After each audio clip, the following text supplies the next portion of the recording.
in the gentle hush of a Brooklyn night. Long before the neon lights of the city would flicker awake, the streets of Canarsie rested under a blanket of silence. It was 1983, but time felt softer in the quiet corners of New York, the kind of places where stories whispered more than they spoke. And in those shadows, in that calm darkness, a name floated quietly through the alleys, a name even the bravest men spoke in hushed voices. Roy DeMeo. Tonight, as you settle in, let your breathing slow, your mind unwind, and allow this soft narration to guide you through the life of a man whose world was built on silence, shadows, and a smile that often appeared where it didn't belong. This is the beginning of a long journey, the story of Roy DeMeo, the man remembered as the butcher who smiled in silence. But before he ever held that name, he was just a boy growing up in a world that hummed with struggle, pride, loyalty, and the tempting pull of something darker. Roy Albert DeMeo was born on September 7, 1942, to hard work Italian immigrants who dreamed of a better life for their family. They built their lives the way many immigrants did. One long workday at a time, one quiet sacrifice after another. Brooklyn wasn't glamorous then. It wasn't the polished version people imagined. It was gritty, honest and raw, shaped by factory smoke, storefront struggles, and neighborhoods defined not by wealth, but by community. Roy grew up surrounded by strong family values, loyalty, respect, discipline. But outside those walls, the streets told a different story. The corners of his neighborhood were alive with the presence of men who walked with confidence, men whose quiet power seemed to bend the world around them. The older boys noticed it. The younger boys admired it. And somewhere among them, the young Roy DeMeo watched closely, absorbing the unspoken rules of a world much different from his family's dreams. He was intelligent, and not in a loud, boastful way. His mind was sharp, quick, always analyzing. He was calm, often too calm for a child. Teachers noticed it, neighbors mentioned it. Roy didn't raise his voice. He didn't argue. He observed, learned, and chose his moments with unsettling precision. Even at a young age, he carried a quiet intensity, like a tide pulling inward, gathering strength. But it wasn't school that shaped him most, it was the streets. By the time he reached his teenage years, Brooklyn's undercurrent had become familiar to him. He earned money delivering groceries, sweeping shops, and later, tasks that belonged to a different kind of employer. Small things at first. Things that didn't make noise. Things that required someone who didn't ask questions. Roy fit that description perfectly, and slowly he became useful. In the calm nights of his youth, when the world felt still and safe, Roy learned about debts, favors, and the subtle, quiet ways power flowed through a neighborhood. He learned who controlled the bars, who controlled the docks, who controlled the unspoken systems that made certain men feared and others invisible. But the most important thing he learned was that silence was a weapon. He carried that lesson throughout his life. As you rest deeper into this soft narration, imagine the dim streetlights reflecting off rain-soaked pavement, the gentle hum of a distant subway train, the echoes of footsteps belonging to men who moved with purpose. This was the world that shaped Roy, a world that lulled him toward something darker, not through violence but through opportunity. Roy entered adulthood with two faces. One belonged to a family man who cherished his home, his wife, and his children. The other belonged to a quiet figure rising in the ranks of a world hidden beneath everyday life. In time, he found work with a car service, then a loan business, and eventually into partnerships that connected him to the Gambino crime family, one of the most powerful mafia organizations in the country. But long before he became the feared enforcer of the DeMeo Crew, he was simply a young entrepreneur with a talent for making money in ways that others couldn't or wouldn't. Roy discovered something early. People needed money, and most of them needed it quietly. He provided loans when banks said no. He handled disputes when police wouldn't bother. He offered solutions in a world full of problems. And word spread. Yet no matter what he dealt with, Roy stayed calm, polite, soft-spoken, even generous, in a way that confused those who knew of his other life. A smile on his face, steady eyes, a tone so gentle it felt impossible to fear. Unless you knew what he was capable of, the duality defined him. The same man who played with his children in the living room was also the man whose name made seasoned criminals uneasy. But none of that had fully formed yet. Not in this first chapter. Right now he was still rising, still learning, still becoming the man history would never forget. And as you breathe slowly and let this narration flow over you, remember that every notorious figure, even the darkest ones, begins as a child shaped by their environment, their choices, and the small, quiet moments that lead them down paths impossible to reverse. Roy DeMeo's path was just beginning. The city around him was changing, and within its shifting heartbeat, Roy found his calling. Every connection he made, every quiet transaction, every favor he granted, pulled him deeper into the world of organized crime, a world built on whispers, trust, fear, and silence. A world where Roy did not simply survive, he thrived. And though the years ahead would reveal a far darker story, for now, the young man walked calmly, step by step, toward a destiny he embraced with a serene, almost chilling acceptance. Tonight, this is where we leave him, standing at the edge of his rise, unaware of the legacy he would carve into history. The boy from Brooklyn was becoming the man the underworld would one day fear, and he smiled in silence. As the quiet glow of dawn settled across Brooklyn, the young Roy DeMeo stepped further into adulthood, moving with the same soft confidence that had always set him apart. The city was waking up. Shopkeepers lifting shutters, delivery trucks rumbling through narrow streets, the scent of fresh bread drifting from small bakeries that had survived generations. Yet even in those peaceful rhythms, the undercurrent of New York's hidden world moved like a silent river beneath the surface, and Roy was slowly finding his place in it. In those early years, Roy wasn't the fearsome figure the world would later come to know. He wasn't yet the man whose very presence made others feel a chill. Instead, he was a calm, observant young man, reliable, thoughtful, careful with his words. He blended into the neighborhood not as a shadow, but as someone people trusted simply because he never spoke too loudly, never asked for attention, and seemed to understand whatever was needed without anyone having to say much. That quiet nature attracted the eyes of men who valued silence more than anything else. By his early 20s, Roy had begun working in small jobs connected to the fringes of the underworld. He handled errands, offered informal loans, and dealt with disputes that required a diplomatic touch. And though he didn't start with violence, the world he was stepping into had its own gravity, a pull difficult to resist once you took even a single step inside. Roy was gifted with numbers, a natural talent that made him valuable. He could calculate interest rates, track debts, and manage money with precise accuracy. People who struggled with financial discipline saw him as a lifeline. Men who needed discreet help approached him quietly. Week after week, his small loan operation grew, feeding a business model based not on force, but on reputation. And reputation, in the world Roy was entering, was everything. His early clients respected him. They spoke of him to others. They admired his ability to remain calm, even when tense situations arose. There was something soothing in the way he addressed problems, as though he could untangle even the most complicated situations with nothing but patience and a soft voice. But the underworld listens, and when someone shows skill, the right people take notice. It was during this time that Roy's path crossed with the Gambino family network, slowly at first, then more directly. He was helpful to them, not officially, not formally, but quietly. He collected debts others struggled to collect. He provided money when associates needed short-term loans. He made connections between businessmen and certain figures who needed one another. He was becoming a hub in a growing web. Night after night, Roy returned home to his family, maintaining a separate life defined by warmth, routine, and the joy he found in simple comforts. He adored his wife. He cherished his children. Family dinners, television evenings, and quiet Sundays were as much a part of him as the streets were. It was a strange dual existence, but to Roy, it felt natural, as though each world strengthened the other. His wife would later describe him as a gentleman, soft-spoken, caring, always ready to help. A loving father who could be playful, affectionate, and deeply involved. If someone had told her that the man smiling at the dinner table would one day be known as the butcher, she would never have believed it.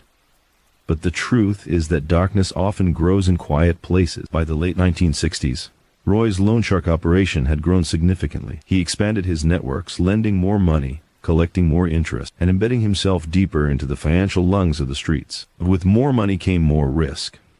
And with more risk came the need for protection, not for himself, but for the business. This is when Roy met the man who would become one of the most important figures in his life, Anthony Gaggi, a respected member of the Gambino family. Gaggi wasn't loud, he wasn't reckless, he was methodical, calm, and carried the quiet authority of someone who didn't need to raise his voice. Gaggi recognized something in Roy, a combination of intelligence, loyalty, and potential. He saw that the young loan shark had both talent and ambition, and more importantly, that he understood silence. Roy didn't gossip. He didn't boast. He didn't draw unnecessary attention.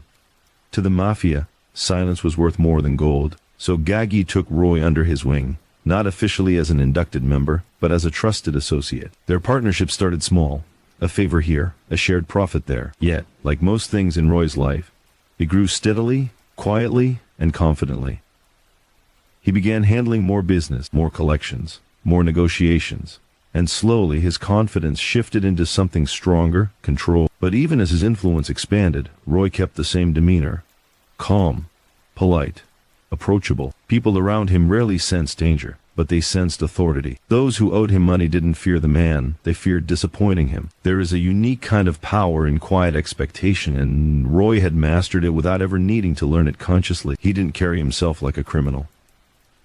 He carried himself like a businessman. But as the years passed, the nature of his work would change. Money alone wasn't enough to solidify his place in the organization. In the world he had stepped into, loyalty and service demanded more action, more involvement, more commitment. And slowly, almost imperceptibly, Roy crossed invisible lines. He began handling difficult matters that required a firmer hand, matters that required a certain kind of resolve. And though he had never been known for violence, he adapted to it with the same quiet efficiency he applied to everything else. This would be the beginning of the shift.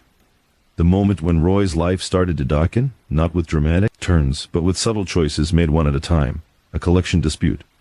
A message that needed to be delivered. A situation that needed to be handled. And in each moment, Roy remained calm, steady, silent. The men around him noticed something unusual. He didn't rush. He didn't hesitate. There was no visible fear, no panic, no second guessing. When the time came to act, Roy acted, voice low, face composed, often with that faint, unreadable smile. A smile that would become infamous. In the gentle quiet of the Brooklyn evenings, Roy DeMeo was becoming something else, something few understood, something fewer could predict.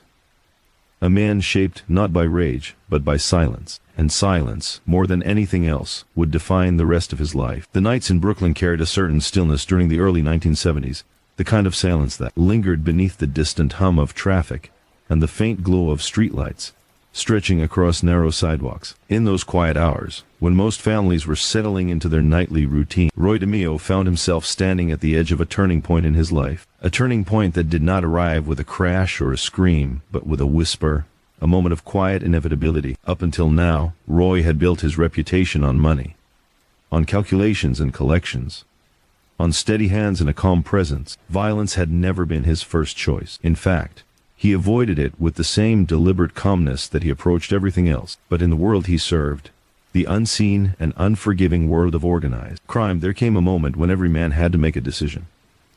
A moment when silence was no longer enough. Roy had grown close to Anthony Gaggi by this time. Their bond had deepened, not through blood or ceremony, but through quiet trust and mutual benefit. Gaggi valued Roy for his economic mind, his discipline, and his unshakable loyalty. But there was something else he needed to know, something deeper, something that determined a man's true place in the Mafia's world. He needed to know if Roy could handle the darker side of their business, not just the money, not just the negotiations, but the silence that follows a life taken.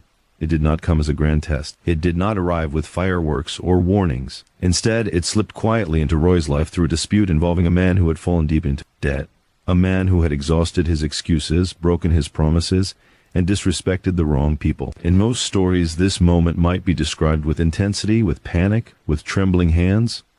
But that wasn't Roy's way. This chapter of his life unfolded like a slow exhale, steady, calm, and controlled. One night, Gaggi took Roy aside. The conversation was soft, almost gentle. No threats, no pressure. Just a quiet understanding passing between two men. There was a job that needed to be done, a message that needed to be delivered. And although the specifics were unspoken, both men understood what it meant. Roy did not protest. He did not question. The world he had entered years earlier had been moving him toward this moment, step by steady step, and now, all he needed to do was keep walking. The man in debt was not powerful. He was not influential. He was simply someone who had crossed the wrong line at the wrong time. Roy arranged a meeting with him under the guise of discussing payment options, a familiar conversation in Roy's business. But this meeting would be different. It would become the moment that historians, investigators, and underworld insiders would later point to as the beginning of Roy DeMeo's transformation. The first step toward the man the world would come to fear. The details of that night belonged only to Roy and the darkness around him. But the aftermath painted a clear picture. Roy had crossed an invisible threshold. He had proven his resolve. He had shown that he could carry out the silent, final acts the Mafia sometimes demanded. And he had done so with the same calmness he brought to every part of his life. There were no outbursts, no celebrations, no visible change. Instead, Roy returned to his normal routines. He went home. He kissed his children goodnight. He held his wife close. And somewhere deep inside, The lines between the two worlds he lived in, the family man and the emerging enforcer, grew blurred. Sleep came easily that night, as it often did for Roy, and that more than anything unsettled the men who would later come to know him. Because Roy did not fear what he had done, he accepted it. Silence was not just around him, it was within him. As the months passed, Roy's responsibilities expanded. Guggy trusted him with more sensitive tasks. Associates respected him more deeply, and slowly, the men who once saw him as a financial expert began to see him as something else entirely. Someone reliable, someone efficient, someone quiet. Violence, in Roy's world, was rarely impulsive. It wasn't dramatic or messy. It was calculated, planned, executed with cold precision. He approached it like another business transaction, a necessary step in maintaining order. Those who worked with him noted something chilling. Roy never looked angry, never looked distressed. He carried the same faint half-smile, whether he was collecting money from a struggling shopkeeper or dealing with far darker tasks. His calmness became a trademark, a whisper, a warning. And with every passing month, Roy slipped further into a world where silence spoke louder than words. He managed disputes. He handled threats. He resolved situations others avoided. Each act pushed him deeper, though he never rushed, never faltered. His crew began forming around him, one man at a time. Young toughs, loyal colleagues, small-time criminals looking for guidance. They all gravitated toward him. And Roy, with the patience of a teacher and the quiet authority of a leader, shaped them, molded them, guided them into a unified force. This group, later known as the DeMeo Crew, would become one of the most feared units in the history of the American Mafia. But in these early days, they were just young men following someone who seemed unshakable, someone whose calmness felt like power. And Roy embraced this role not because he craved fear, but because he valued control, structure, order, discipline. As you drift deeper into this gentle narration, picture the soft glow of streetlights reflecting off empty Brooklyn pavement, the quiet footsteps of a man walking home after a night of business, his thoughts calm, his heartbeat steady. Roy DeMeo's rise into violence was not explosive. It was gradual, measured, silent, like the slow filling of a tide. Darkness did not consume him suddenly. It seeped into his life one quiet choice at a time. The world around him was changing, and Roy was changing with it. And though he still smiled softly, still spoke gently, still maintained the warmth of a family man, something deeper, colder, and more relentless had awakened within him. A part of him that would eventually define his legacy. A part of him that would make him feared. A part of him that would smile in silence. The quiet nights of Brooklyn in the early 1970s carried a slow, steady rhythm, the kind that wrapped the city in a blanket of calm, even while unseen forces shifted beneath the surface. In that gentle stillness, the life of Roy DeMeo continued to evolve, shaped by choices that flowed together like soft ripples in dark water. What began as simple business deals, then silent acts of enforcement, was now shaping into something larger, something structured, something powerful. A crew was forming around him, not in a dramatic flash, not with loud declarations, but in the same quiet, deliberate way Roy approached everything. One man at a time, one night at a time, one silent bond after another. Roy had never intended to build a group. Men simply gravitated toward him, drawn by the calm certainty he carried. His presence offered security, purpose, and a sense of direction that many young, restless souls in Brooklyn desperately needed. And so, without fanfare, the foundations of the DeMeo Crew began to take shape. At first, they were a small handful, a mix of neighborhood kids, minor offenders, and ambitious men who admired Roy's steady hand. Some were eager to learn, others simply wanted to belong somewhere. And Roy, with his patient demeanor, understood them all. He was not loud, not forceful, but his quiet confidence made people feel anchored. Among the earliest to join Roy were young men who would soon become central to his operation. One of them was Chris Rosenberg, a teenager with a rebellious streak but a fierce loyalty that caught Roy's attention. Chris idolized Roy, the way he spoke so softly, the way he commanded respect without raising his voice, the way he navigated the underworld with calm precision. To Chris, Roy wasn't just a mentor. He was the blueprint of who he wanted to become. Roy welcomed Chris with a gentle firmness, guiding him with the same careful intention he applied to all things. He taught him discipline, patience, control. In a world filled with loud threats and unnecessary violence, Roy saw value in quiet power, and he passed that philosophy on to those who followed him. One by one, more men joined. They weren't soldiers in the formal Mafia sense. They weren't inducted members, but they were loyal to Roy, and Roy was loyal to Gaggy. In this layered world of hierarchy and unwritten rules, everything flowed upward. and Roy understood his place perfectly. His growing group of men handled collections, loan enforcement, and small operations that fed into Roy's expanding financial network. Over time, the work grew more complex, and so did the bonds between them. These young men saw Roy as their guide, their protector, and their leader. Even though he rarely ever raised his voice, the DeMeo Crew was unlike other street crews. They didn't operate with chaotic energy or misguided violence. Roy insisted on order. He trained his men in silence, discipline, and efficiency. He taught them that panic was weakness, that fear clouded judgment, that calmness, above all else, was strength. Night after night, Roy gathered with his crew in quiet settings, dimly lit apartments, back rooms of clubs, private booths and diners where the hum of conversation masked their discussions. In these spaces, Roy explained deals, outlined strategies, and instilled the values that would define them. His voice remained soft. His tone remained steady. His instructions were clear. And his men listened. Brooklyn changed around them, but the core of their operation remained rooted in consistency and control. As the crew grew, so did their responsibilities. They collected debts with efficiency. They managed disputes with minimal disruption. They handled tasks that others shied away from. And through it all, Roy's guidance shaped their actions like a quiet hand steering a ship through dark waters. As you listen to this soft narration, imagine a small room filled with cigarette haze, the glow of a single lamp casting long shadows across the walls. In that space, young men sit attentively while Roy, calm as ever, speaks in a low, composed voice. His words are not sharp. They are not emotional. They are simply deliberate, focused, and clear, like the steady drip of water on stone. Roy had a gift for spotting talent. He saw potential in those who lacked direction, and he transformed them into reliable pieces of a larger structure. Each member of the crew served a purpose. Some handled collections, some managed car theft operations, some acted as lookouts, and others managed the quieter, more sensitive tasks that required discretion. Roy was building more than a team. He was building a system. A system that eventually became known for its precision. A system that drew the attention of the Gambino higher-ups. And a system that would, in time, make Roy DeMeo one of the most feared names in organized crime. But despite the growing power, Roy never lost his sense of calm. He continued balancing two worlds: the loving father who tucked his children into bed each night, and the emerging underworld figure who trained young men to navigate a life few dared to step into. At home, Roy was gentle. He laughed with his family, helped his children with homework, and enjoyed quiet evenings as though nothing outside the walls of his home carried danger. His dual life was seamless, like two rivers flowing beside each other without ever crossing. But deep down, the lines between those rivers were beginning to blur. The crew's activities expanded. More money flowed in. More risks emerged.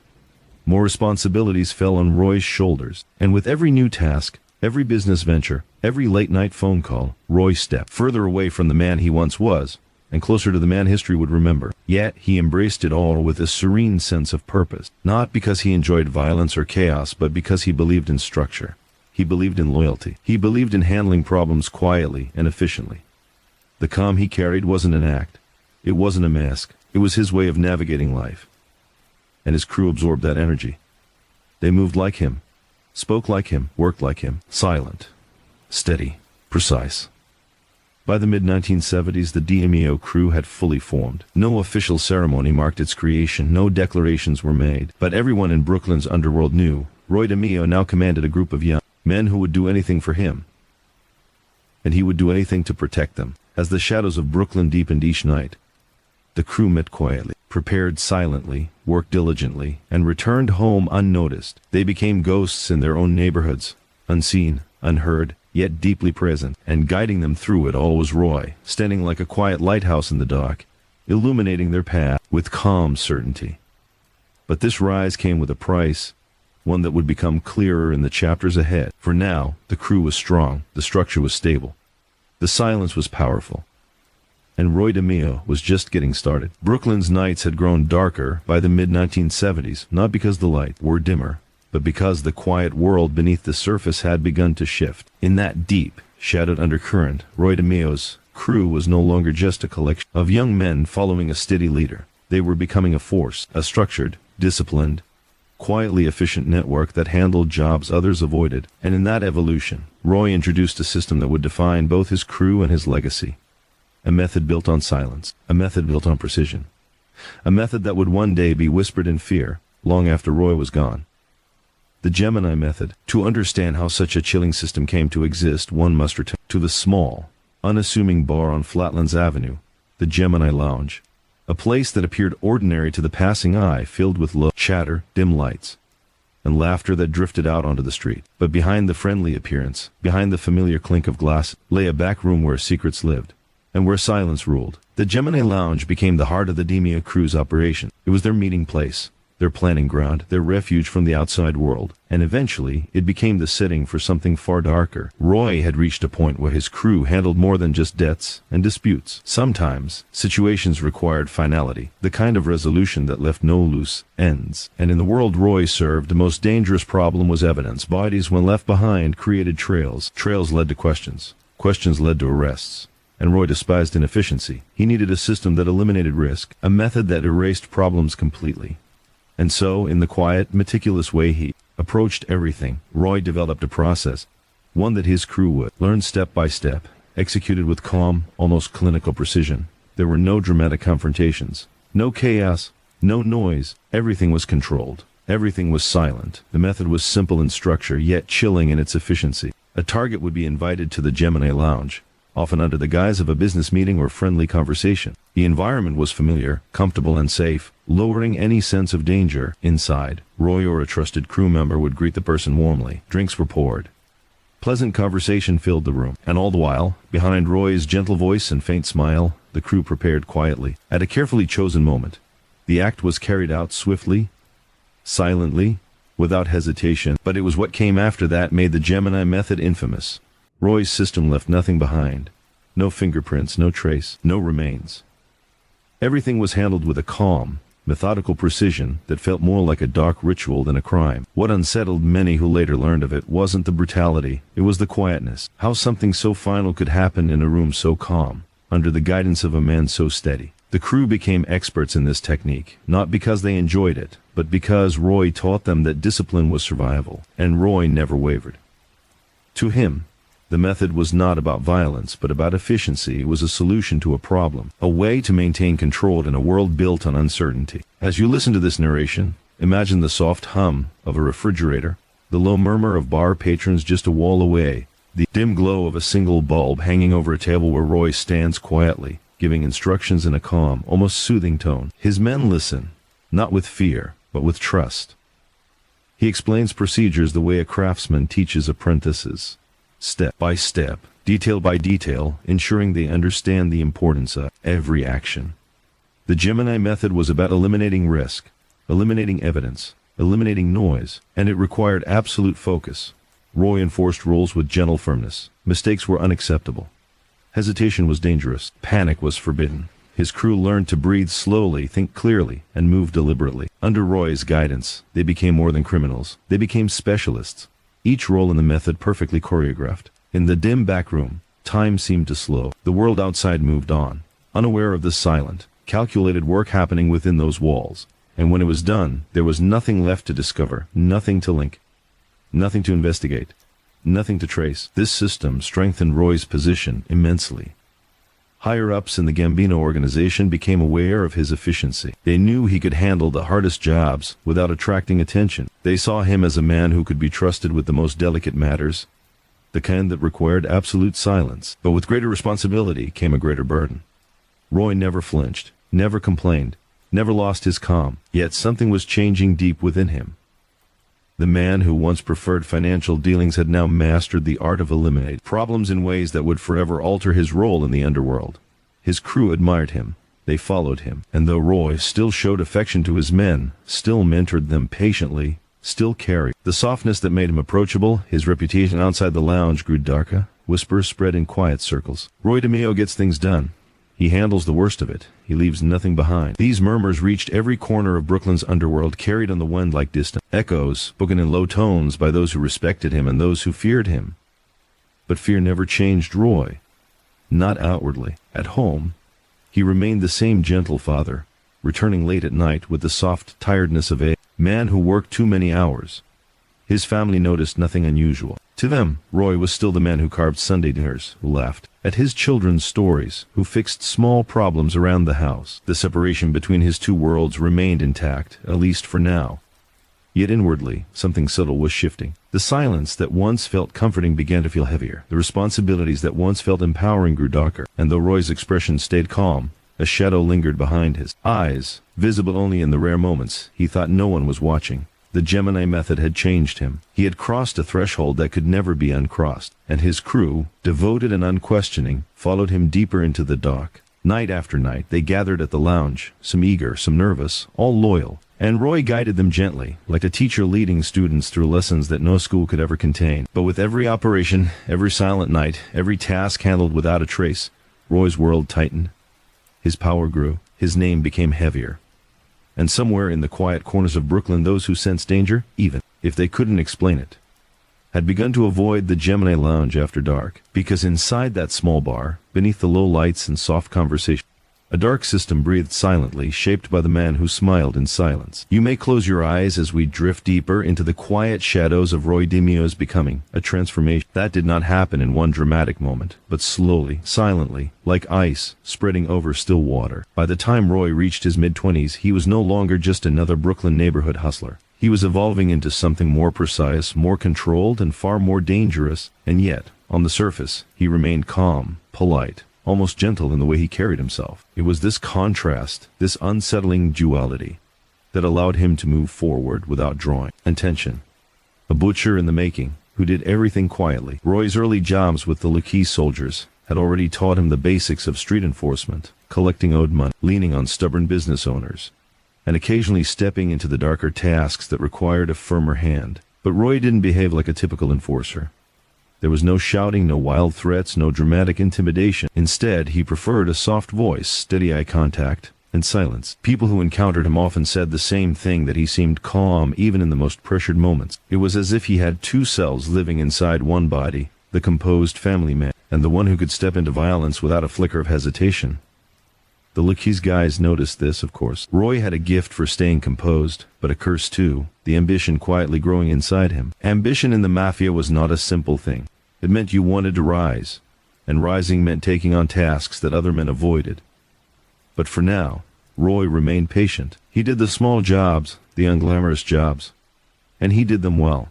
He collected debts that others had given up on. He applied pressure where pressure was needed. And slowly, the whispers began. Whispers that this young man from Canarsie was becoming reliable, dependable, useful. But every useful man in the Mafia eventually faces a moment that changes everything. A test, often unspoken, unplanned, but powerful enough to reshape the future. Roy's test arrived through something deceptively simple. A man in the neighborhood owed a significant amount of money and refused to pay. Others had tried to convince him. No one succeeded. The Lucci soldiers told Roy to handle it. They didn't say how. They didn't need to. Roy approached the man the way he always did, calmly, softly, explaining the situation with a quiet tone that almost sounded reasonable. The man underestimated him. Many did in those days. They saw only the polite exterior, the steady posture, the lack of shouting. He thought he could out-talk Roy, but he didn't understand yet that silence can be far more threatening than noise. The confrontation escalated.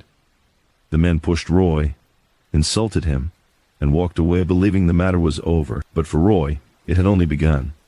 A few days later, the man's attitude had changed entirely. He paid what he owed without argument, and those around the neighborhood didn't need details to understand that something had happened, something decisive, something final.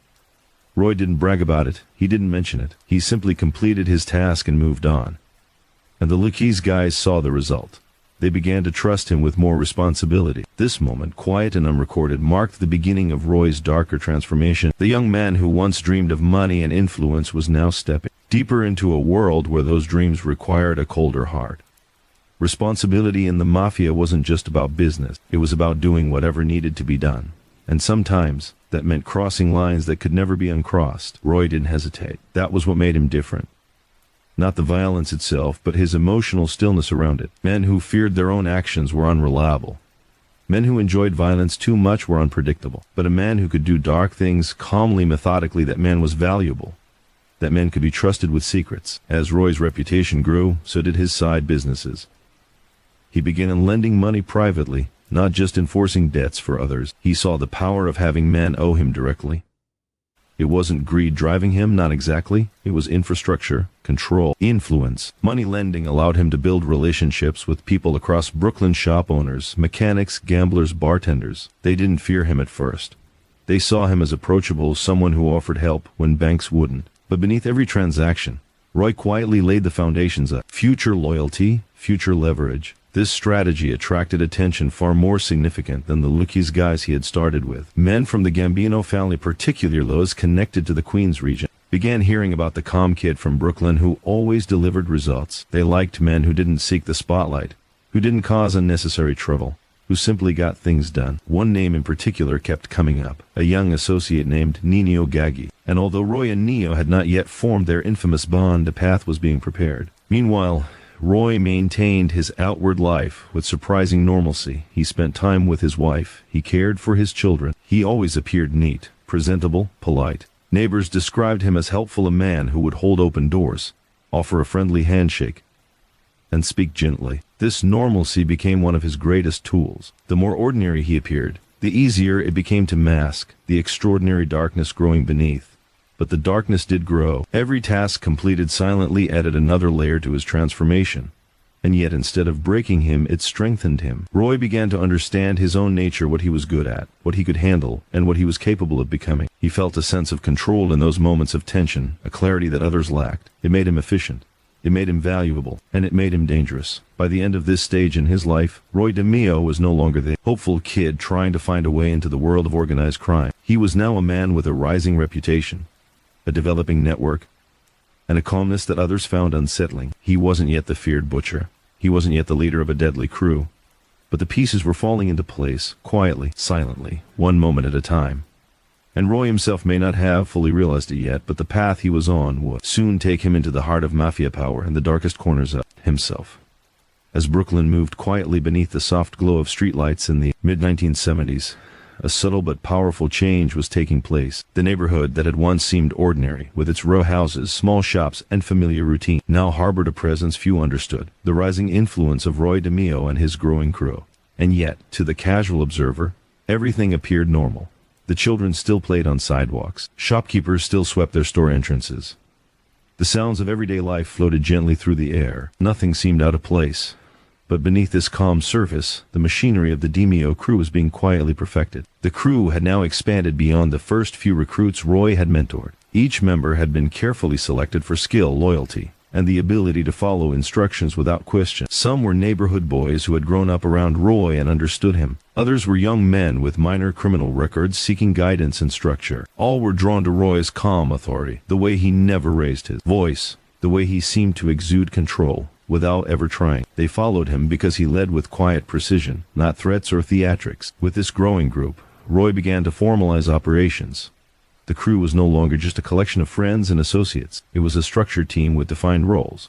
Some handled collections, visiting businesses or individuals to retrieve debts. Others managed loans, distributing money discreetly and tracking repayments with meticulous detail. A select few acted as lookouts, ensuring that any potential interruption or law enforcement presence could be detected early.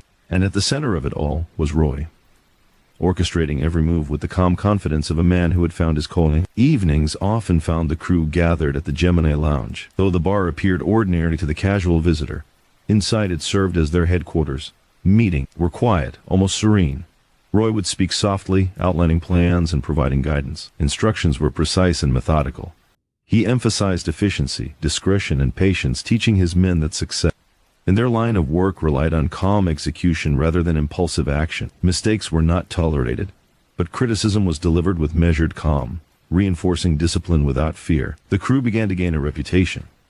They were known as a reliable group capable of handling complex tasks that others avoided. They operated discreetly, rarely drawing attention, and always ensuring that their actions left no trace. It was a system built on structure, efficiency, and, most importantly, silence. This reputation made them both respected and feared. Word spread slowly through Brooklyn's underworld. The DeMeo Crew could be trusted to handle even the most sensitive matters with precision and control.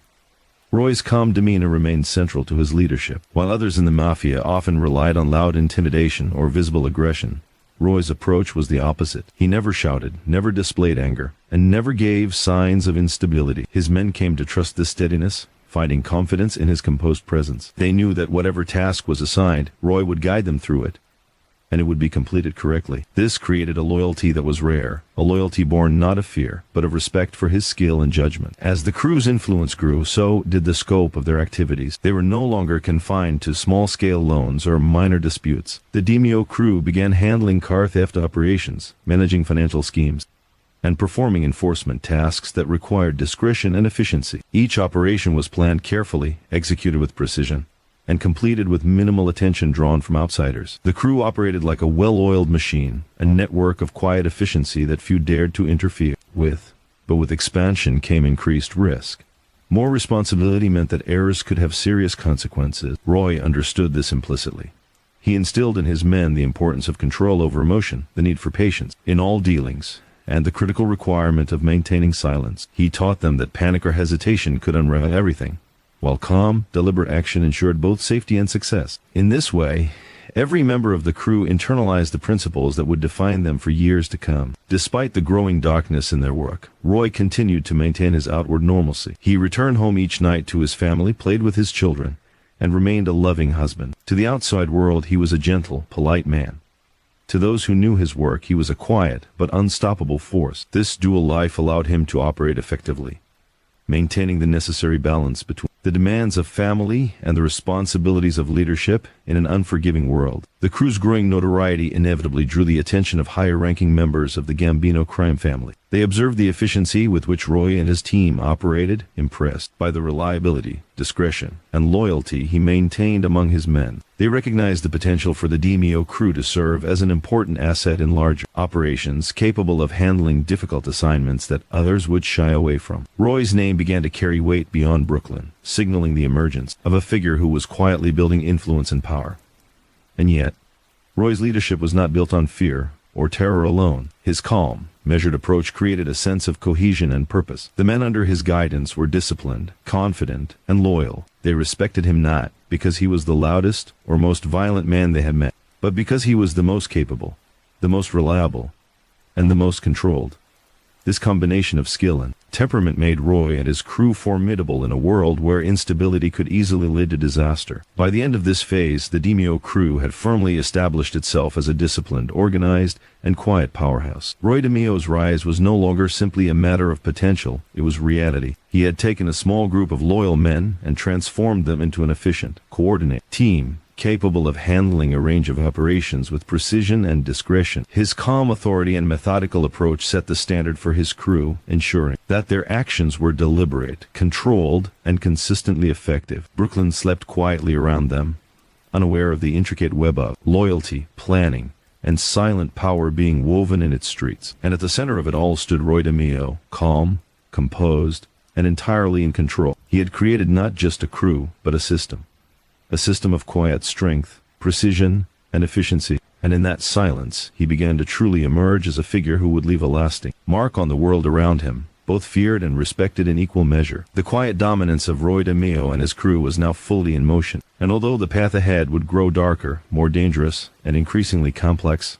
the foundation had been laid. The DeMeo Crew had arrived, and Brooklyn's nights would never be the same. The streets of Brooklyn carried a stillness that masked the quiet power growing beneath the surface. By the late 1970s, Roy DeMeo's name had begun to circulate with subtle reverence, whispered by some, feared by others, respected by nearly all who understood the consequences of crossing him. And yet, in his home nothing seemed different. The gentle rhythm of family life remained, the soft laughter of his children, the quiet evenings with his wife, the unspoken routines that grounded him. It was in this delicate balance between domestic normalcy and the rising darkness of his underworld life that Roy's unique presence became fully defined. The DeMeo Crew, now established and disciplined, operated with a precision that few could rival. Each member understood their role, each task executed with calm efficiency. Collections, loans, enforcement, every aspect of their work followed the rules Roy set. Mistakes were rare, but when they occurred, the response was quiet, corrective, and absolute. Roy taught his men that fear was not a tool. Discipline, patience, and silence were the instruments that defined power. But as their operations expanded,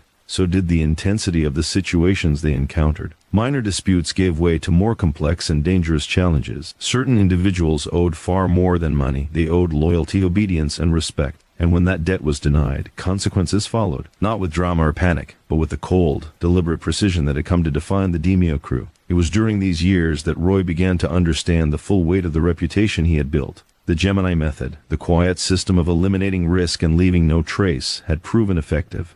Bodies disappeared, evidence vanished. Every operation concluded with meticulous care. Yet with each act, the shadows of his life deepened. The calm efficiency that made him respected also made him feared. And fear, once planted in the minds of others, can spread quietly like a soft mist over a city.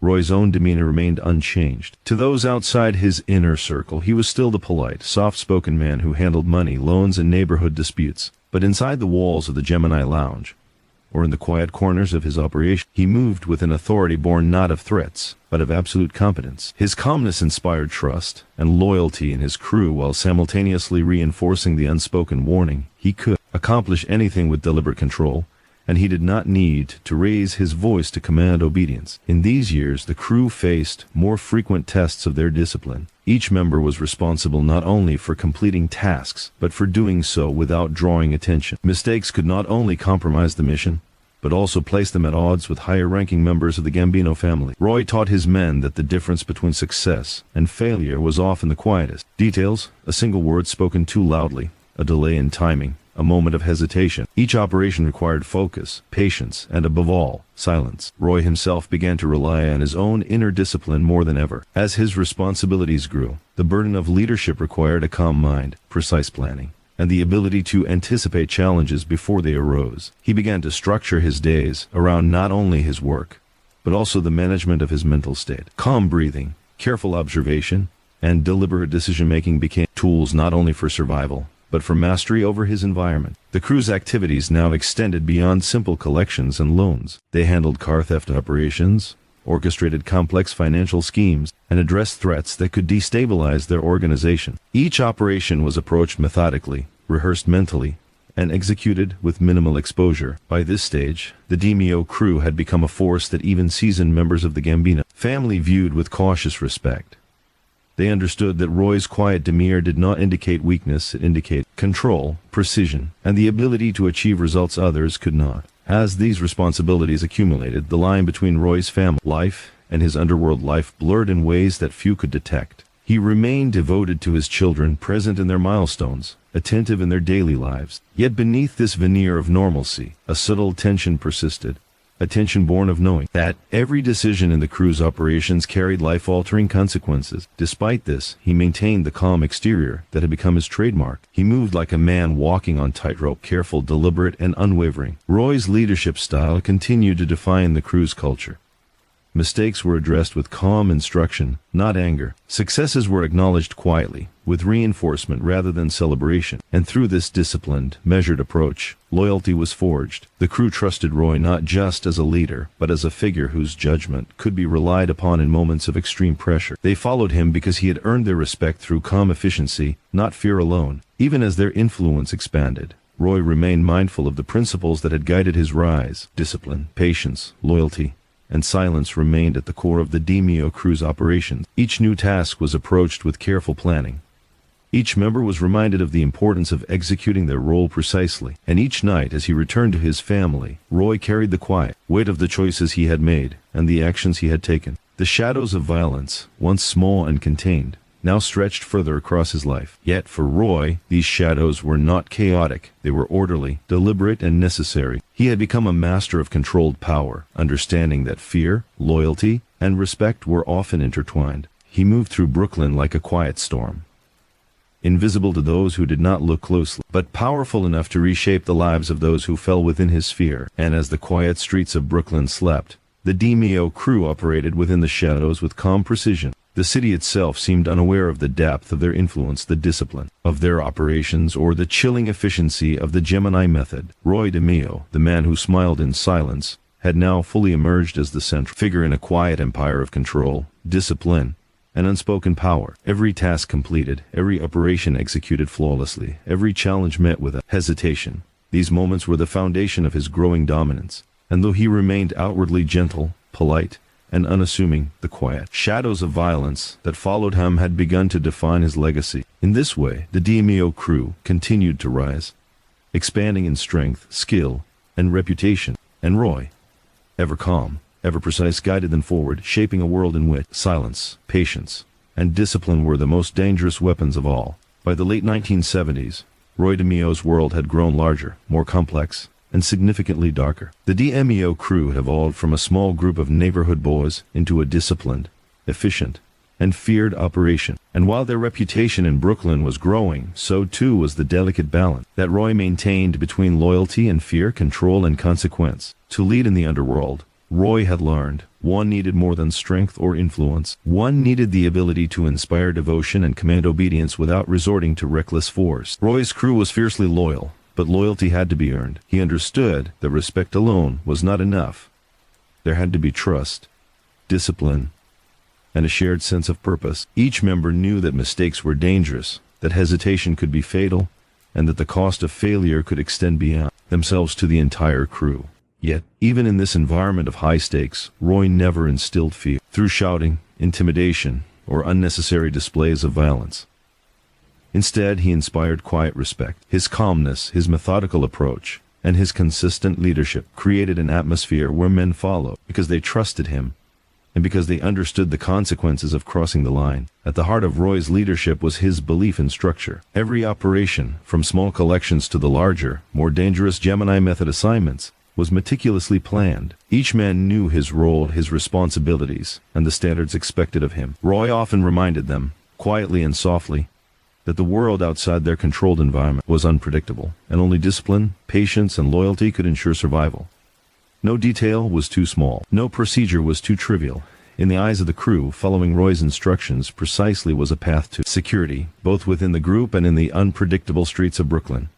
But loyalty alone was never enough. Fear, subtle and unspoken, also played a role. Roy understood that in his line of work, a reputation for efficiency and finality carried weight. The Gemini Method, the system he had perfected over the years, ensured that consequences were immediate, precise, and often irreversible. When people understood that crossing the crew could have results they would never see coming, fear became an unspoken law. It was not fear born of random brutality, but fear born of consistent, controlled, and calculated action. Those who knew the stories, even whispers from a distance, understood that Roy's calm exterior hid a man capable of unthinkable measures, executed with clinical precision. Roy maintained this balance between loyalty and fear in everything he did. He nurtured his crew, mentoring them with patience, guiding them gently through difficult tasks, and showing care when mistakes were minor or forgivable.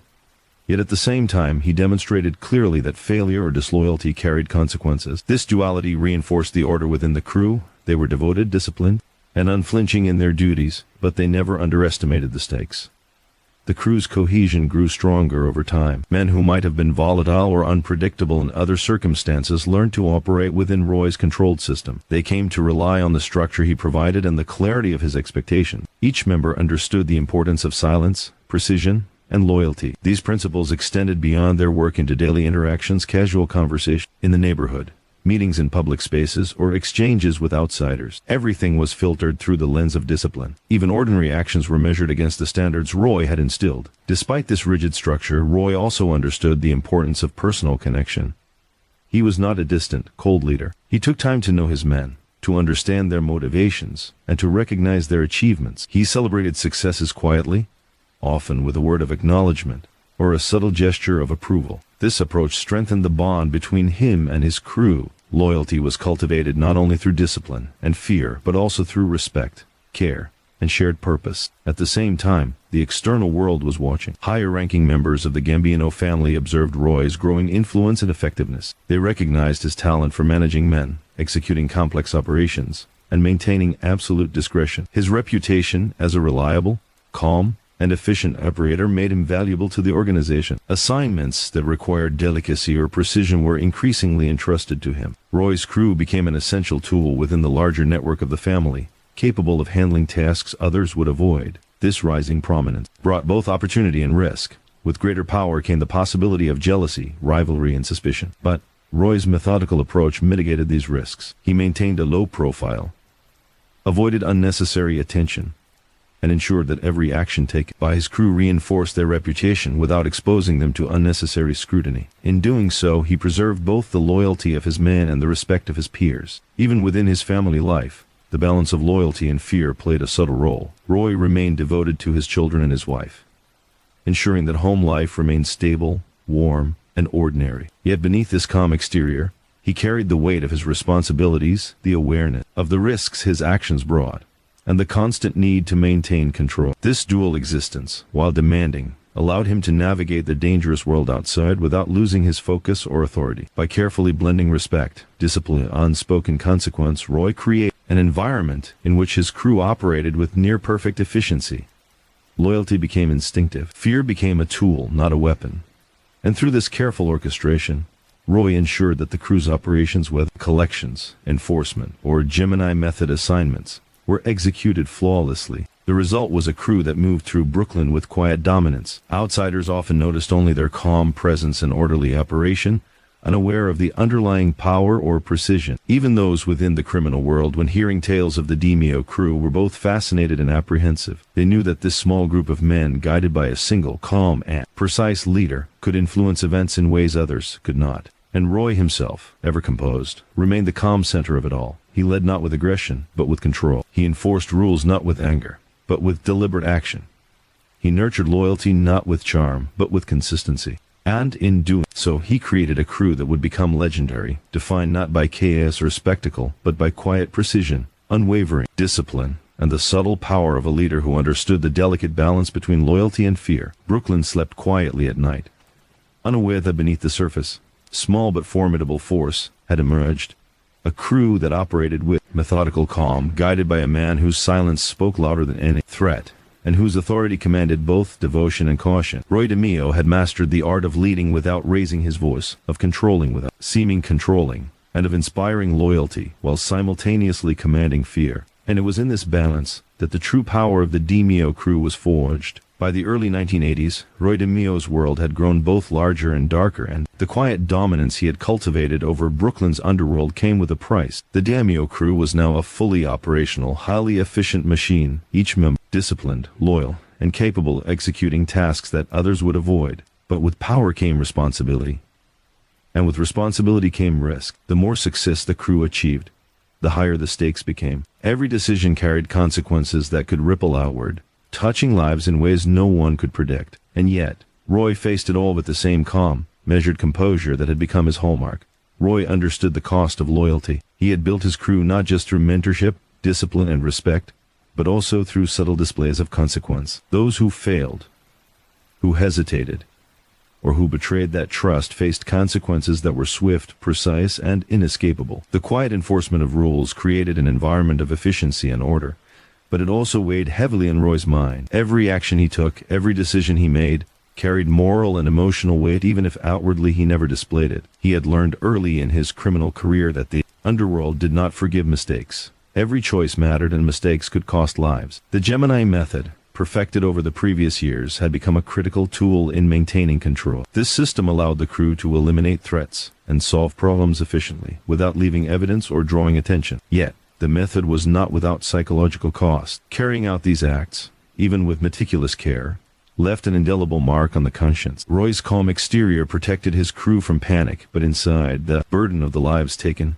and the choices made remained his alone. Each assignment reinforced his authority, but also deepened the quiet darkness he carried with him. Money, power, and respect had come quickly, and with them came increasing scrutiny from law enforcement, rival crews, and higher-ranking figures within the Gambino family. Roy's crew was both valued and feared. They were reliable enough to be entrusted with high-stakes operations, but their efficiency and discretion drew attention from those who were cautious by nature. The paradox was clear: the more power they wielded, the more dangerous the world around them became. Every job completed without error increased expectations, and every misstep could unravel years of carefully maintained order. Despite the pressures, Roy maintained his dual life with remarkable skill. At home, he was the devoted father and husband, quietly attending to his family's needs and shielding them from the harsh realities of his world. Outside, he was the meticulous leader, calculating every step, planning every operation, and ensuring that the crew functioned with perfect synchronization. This balance required constant vigilance, emotional control,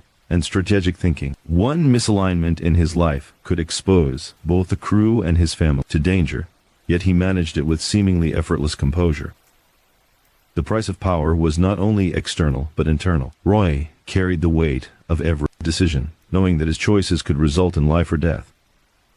Yet he also understood that power without control was dangerous. Chaos was costly, and discipline was essential. His crew operated with exacting standards because he enforced them not only through consequence but through example. He demonstrated calm under pressure, patience in decision-making, and unwavering focus in execution. In doing so, he instilled in his men the understanding that power came with responsibility and that responsibility required constant vigilance. Even as he maintained control, Roy was aware of the fragile nature of loyalty. The criminal world was unpredictable, and alliances could shift quickly.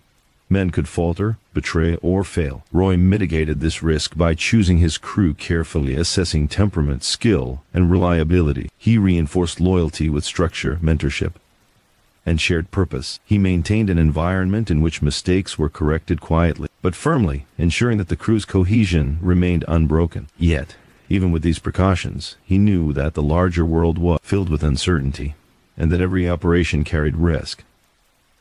The psychological cost of this life was subtle but persistent. Roy's calmness was a shield, protecting both himself and his crew from panic and disorder. Yet beneath the surface, he constantly assessed threats, anticipated challenges, and weighed consequences. Decisions that would take seconds in the moment were the result of careful consideration and experience. Every operation was planned, rehearsed mentally, and executed with meticulous attention to detail. The Gemini Method, while efficient, also required emotional discipline, a control that few outside the crew could understand. Roy's leadership style ensured that the crew remained loyal and efficient, but it also created a subtle isolation. There were few people he could confide in, few who truly understood the pressures of his position.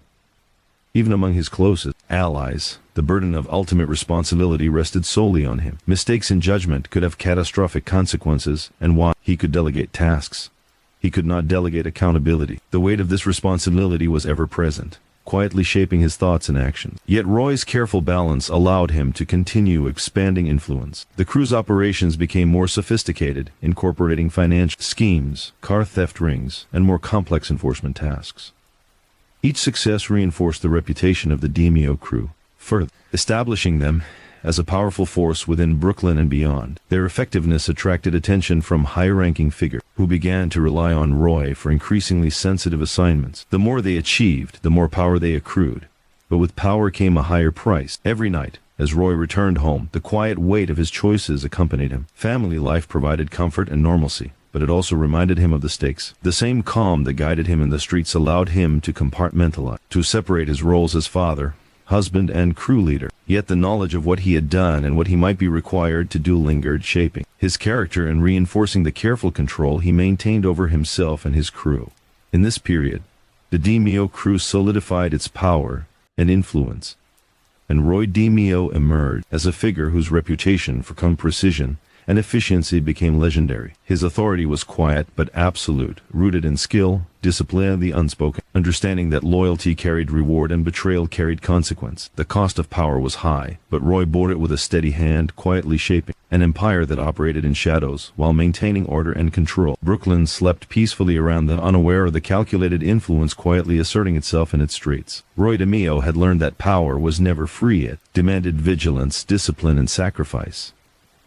Yet through careful management of loyalty, control, and consequence, he continued to rise, a man whose calm exterior masked the quiet weight of authority, and whose influence was solidified not by noise or spectacle, but by measured precision and unshakable discipline. By the early 1980s, the DeMeo Crew had become a fully operational and disciplined force within Brooklyn's underworld. Roy DeMeo, the quiet orchestrator of their operations, had cultivated loyalty, efficiency, and precision to a degree that few could rival. Yet with power came expansion, and with expansion came risk. Every new venture, every added operation, increased both the potential for profit and the potential for exposure. And Roy, ever meticulous, understood that the growth of his crew demanded careful strategy, calculated timing, and constant vigilance. Expansion meant more than just increasing territory or revenue. It meant taking on higher stakes jobs, managing more men, and navigate the shifting alliances and rivalries that defined the criminal world. The streets of Brooklyn, once familiar and predictable, now required careful attention to changing dynamics. Roy's crew could no longer operate solely within their established neighborhoods. They needed to manage connections, negotiations, and threats across the borough and beyond. Every decision carried consequences that could ripple outward in unpredictable ways. At the heart of this expansion was the trust Roy had built within his crew. Each member understood their role, their responsibility, and the importance of discretion. They moved like a single entity, following his instructions with exacting care. Yet expansion also meant testing this loyalty. New members, new operations, and new stakes introduced variables that could threaten the carefully maintained order. Roy recognized that in the world he operated in, unpredictability could be fatal, and he had little tolerance for mistakes that could jeopardize the crew's safety or reputation. The DeMeo Crew's operations had grown to include more complex financial schemes, theft rings, and enforcement assignments that required both subtlety and precision. The Gemini Method, perfected over the years, remained a critical tool in handling problems efficiently and quietly. Targets were approached, eliminated, and erased without leaving trace, a practice that ensured the crew's reputation for effectiveness.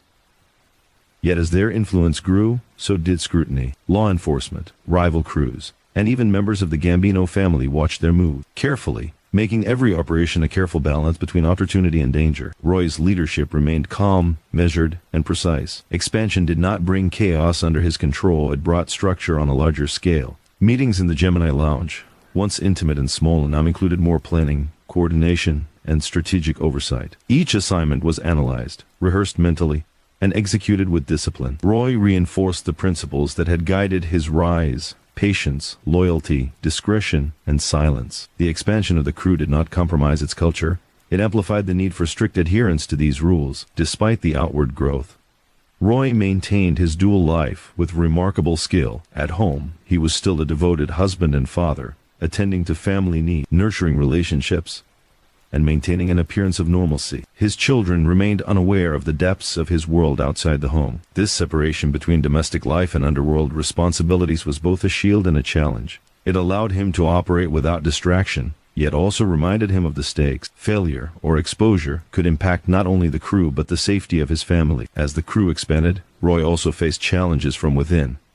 Ambition, rivalry, and tension occasionally surfaced among his men. Managing these internal dynamics required both authority and subtle diplomacy. Roy relied on his calm demeanor, clear expectations, and quiet enforcement to maintain cohesion. Mistakes were corrected without drama, successes acknowledged without show. In this environment, loyalty was reinforced, not through fear alone, but through consistency, respect, and shared purpose. Expansion also brought Roy into more direct contact with high-ranking members of the Gambino family. Assignments increased in both scale and complexity, requiring him to coordinate with other crews, manage sensitive information, and ensure flawless execution. The crew's reputation for reliability and discretion made them valuable assets. Yet, with this recognition came heightened scrutiny. Roy understood that visibility, even positive recognition, could attract risk. Every action needed to be measured, every decision deliberate, and every operation flawless. The stakes were not merely financial, they were life and death. Each expansion into new operations increased the potential for exposure, retaliation,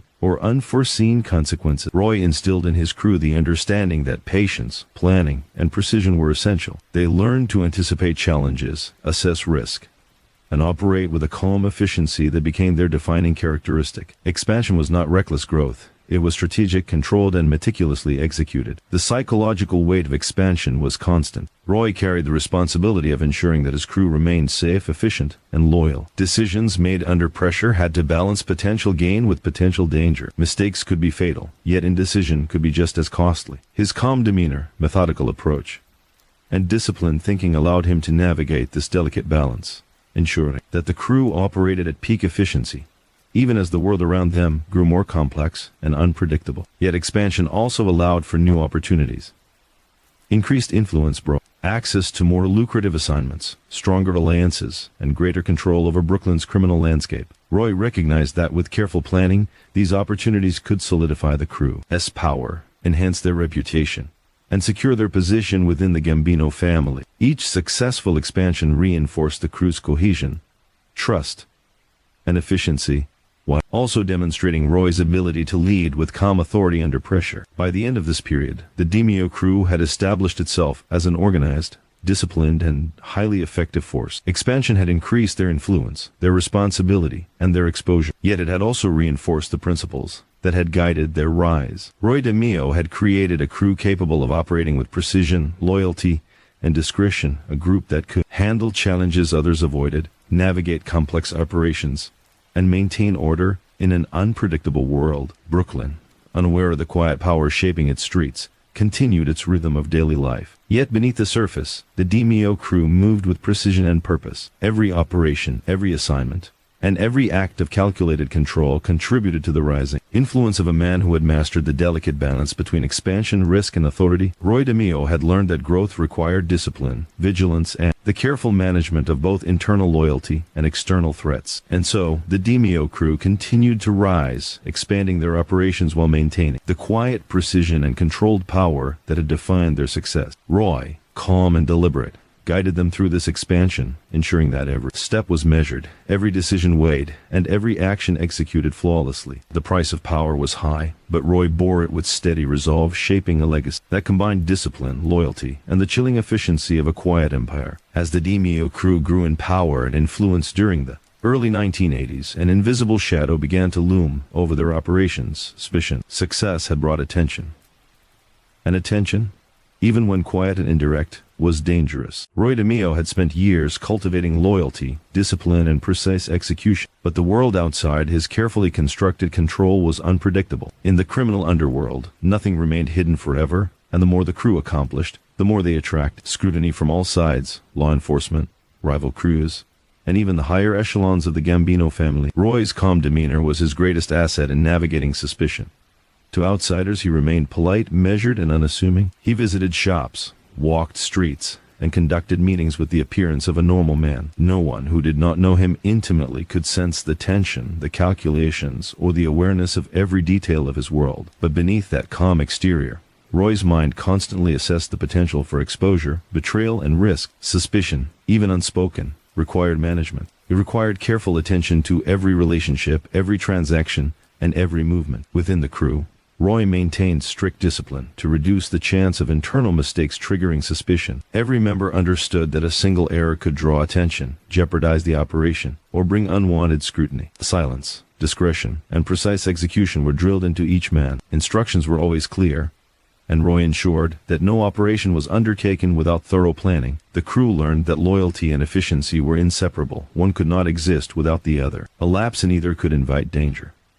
Suspicion also manifested externally. Rival crews noticed the DeMeo crew's efficiency and precision. Some admired it, others feared it. They whispered about Roy's calm authority, the loyalty of his men, and the methods they employed.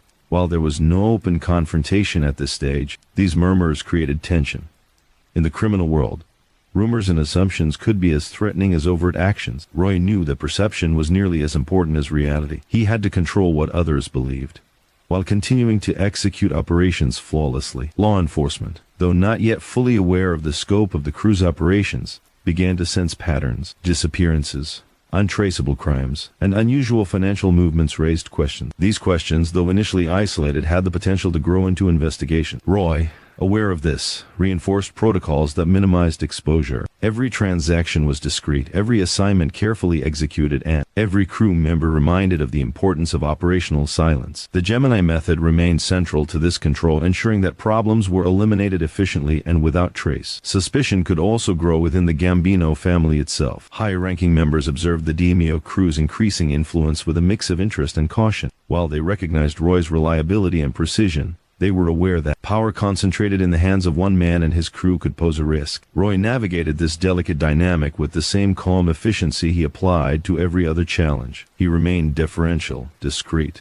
and strategic in all interactions, reinforcing his loyalty while demonstrating his competence. Internally, suspicion had a subtle psychological effect. Roy remained composed outwardly, but the awareness of potential exposure, betrayal, or mistakes added weight to his responsibilities. Every operation, every decision, required constant mental calculation. The quiet shadow of what might go wrong was never far from his mind. This awareness shaped his leadership, reinforcing caution, meticulous planning, and the unshakable discipline that defined the crew's operations.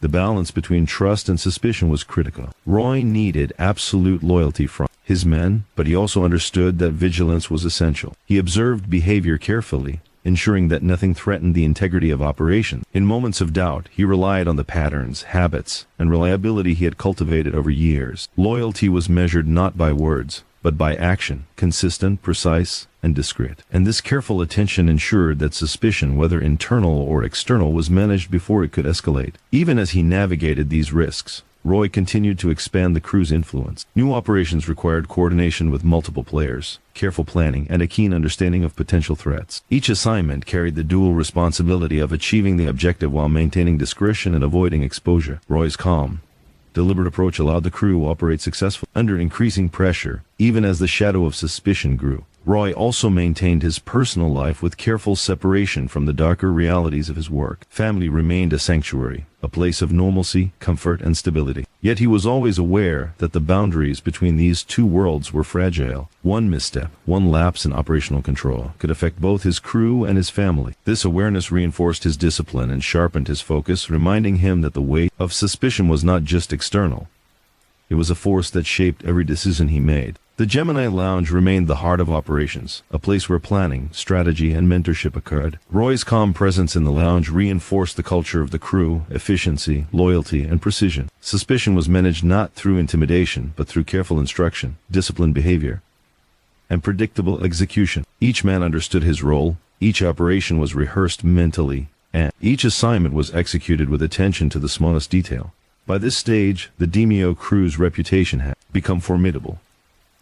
Outsiders sensed the quiet precision and unwavering discipline that defined them, while law enforcement began to take note of patterns that were difficult to explain. Rumors circulated in the underworld about Roy's calm authority and the loyalty of his men. These whispers, whether accurate or exaggerated, reinforced the crew's influence and instilled caution in those who might consider crossing them. Yet the weight of suspicion remained constant. Roy understood that no operation was without risk, no decision without consequence. Vigilance, discipline, and the careful management of both internal and external perceptions became essential. Every action taken, every operation executed, and every decision made contributed to the ongoing balance between power and exposure. Roy's calm, precise leadership ensured that the crew continued to operate effectively, even under the constant, silent threat of scrutiny. Brooklyn slept quietly around them, unaware that a shadow of suspicion moved alongside the DeMeo Crew's quiet power. Roy DeMeo's ability to balance loyalty and vigilance, to execute operations with calm precision,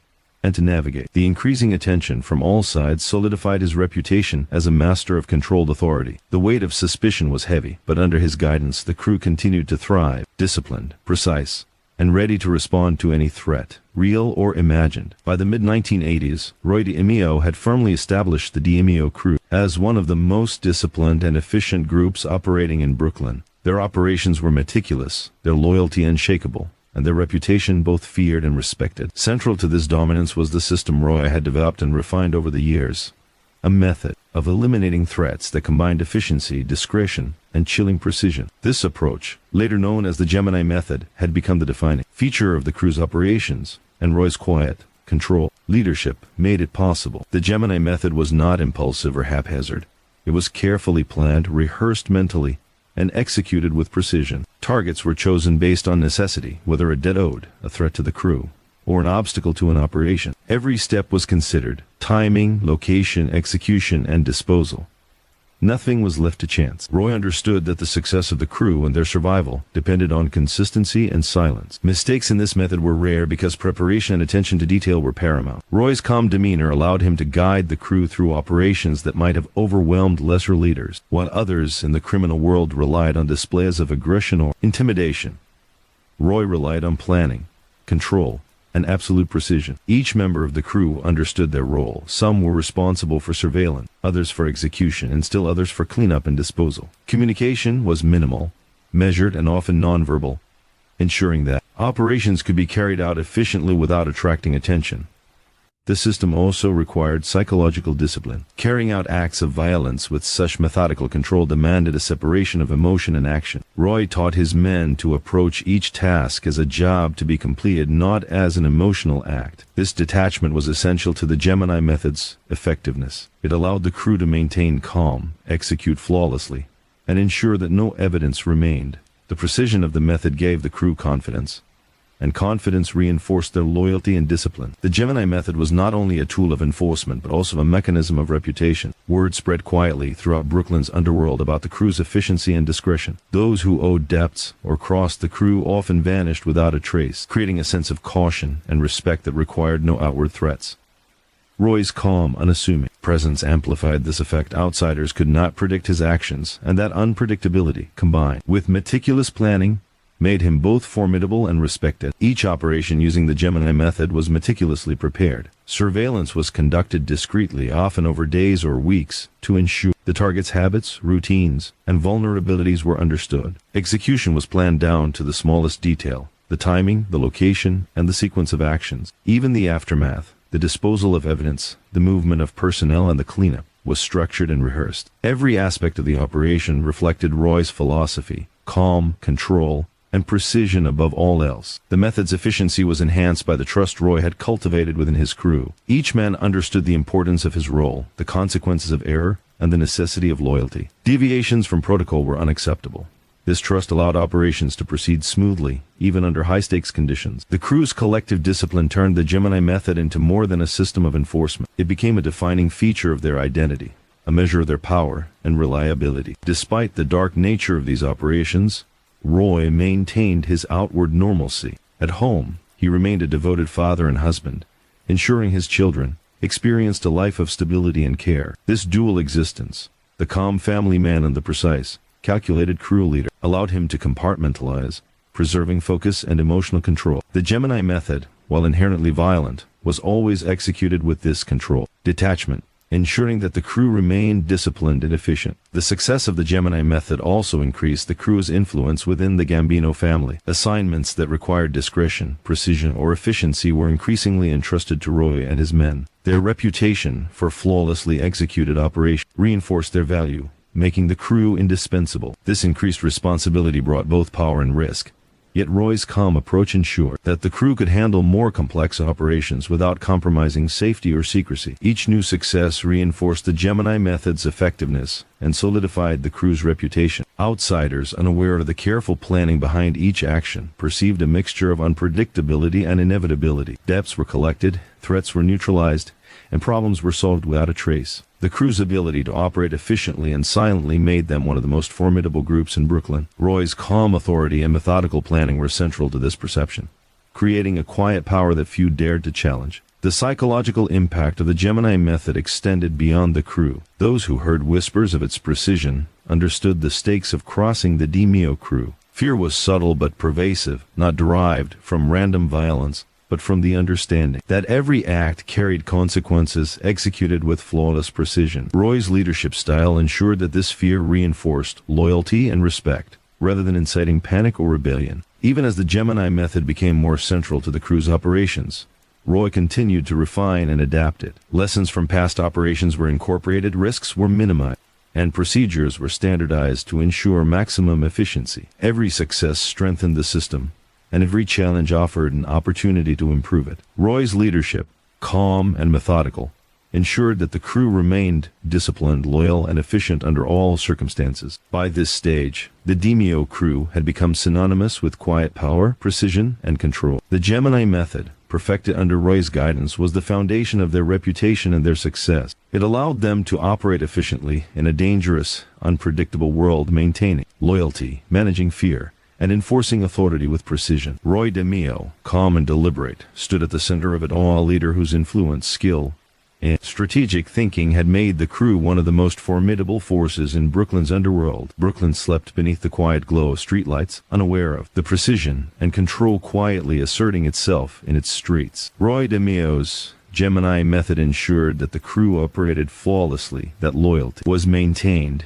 and that threats were eliminated with clinical precision. The crew's efficiency, discipline, and silent power were now inseparable from their identity, and Roy's calm, methodical leadership ensured that this quiet empire continued to grow, operate, and influence the world around them. By the mid-1980s, Roy DeMeo had firmly secured the DeMeo Crew's place in Brooklyn's underworld, but he knew that power was never absolute in isolation. Influence, protection, and long-term survival required alliances, delicate relationships with peers, superiors, and even rivals. Navigating this intricate web of connections was as essential to the crew's success as the precision of their operation. Roy understood that loyalty and skill alone were not enough. Diplomacy, discretion, and strategic partnership were critical to maintaining and expanding his empire. The Gambino crime family provided the formal structure within which Roy operated, As a trusted asset, he had to ensure that the crew's actions aligned with family expectations. High-ranking members depended on his discretion, efficiency, and reliability. Roy cultivated these relationships with careful attention, understanding the importance of perception and trust. Meetings were calm, deliberate, and respectful. He listened as much as he spoke,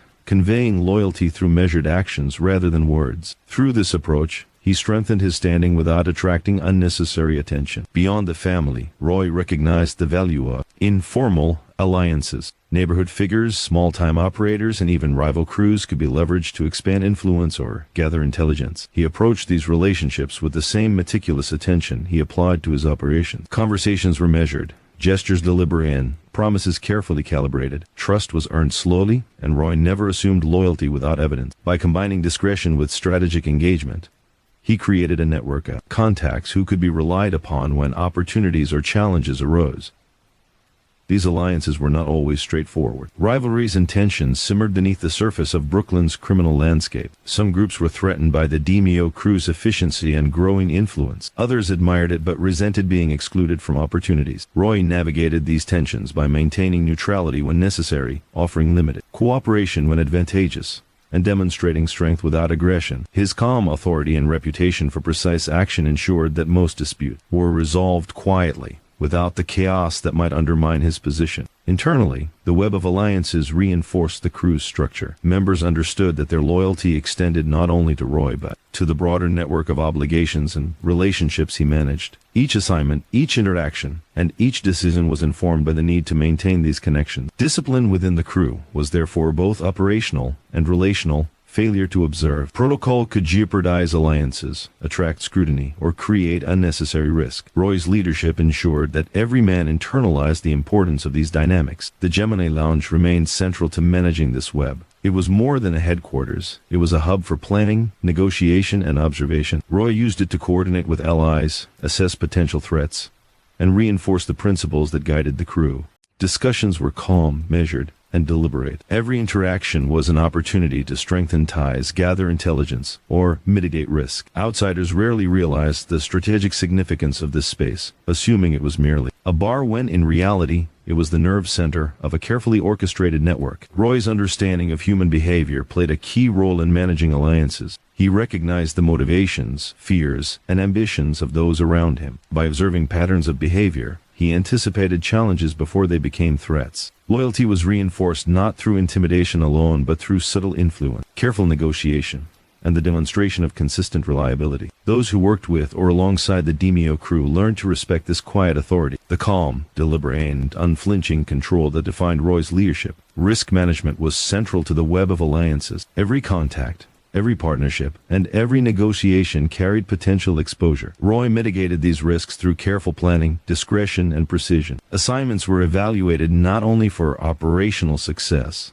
but for their impact on relationships. Potential allies were tested slowly and methodically, and contingencies were always in place. This level of strategic thinking ensured that the crew remained insulated from threats while maximizing the benefits of collaboration. The network of alliances also allowed the crew to expand their operations subtly. By leveraging relationships, they gained access to new opportunities, markets, and intelligence. Whether it was acquiring property, collecting debts, or managing complex financial schemes, these connections allowed the crew to act efficiently while minimizing risk. Roy's calm leadership ensured that these expansions were deliberate, coordinated, and executed without drawing unnecessary attention. Even as the web grew more complex, Roy maintained his dual life. At home, he remained the devoted father and husband, providing stability, care, and normalcy for his family. This separation allowed him to focus on alliances, strategy, and operations without emotional distraction. The duality of his life required constant awareness and discipline, but it also reinforced the compartmentalization that had been essential to his success. Family provided grounding,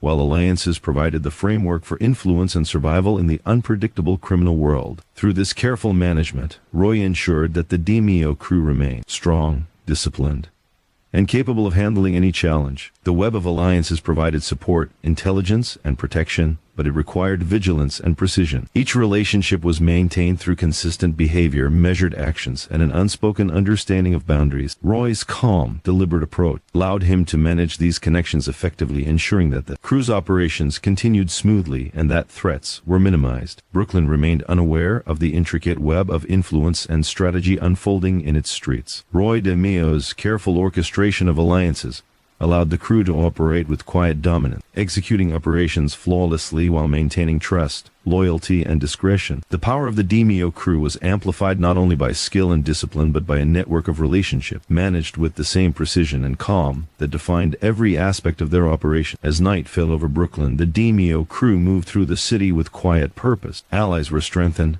potential threats monitored, and operations executed flawlessly. Roy DeMeo, calm and deliberate, guided this intricate network with steady authority. The web of alliances ensured not only survival but expansion, cementing the crew's reputation as one of the most disciplined, efficient, and strategically astute forces in Brooklyn's criminal underworld. By the mid-1980s, the DeMeo Crew had reached a level of efficiency and precision that was virtually unmatched in Brooklyn. Under Roy DeMeo's quiet, calculated leadership, they executed operations with near-perfect discipline, maintained loyalty through trust and subtle consequence, and cultivated alliances that expanded their influence while minimizing risk. Yet beneath this carefully constructed empire, there was a silent cost, the heavy, unrelenting price of silence. Silence, in the world Roy had built, was both a tool and a burden. It was the invisible force that allowed the crew to operate undetected, maintain cohesion, and execute the Gemini Method with precision. It was also the force that weighed upon every member, especially Roy himself, whose calm exterior masked a mind constantly calculating risk, monitoring behavior, and anticipating danger. The price of silence was not just the absence of voice. It was the accumulation of unspoken knowledge,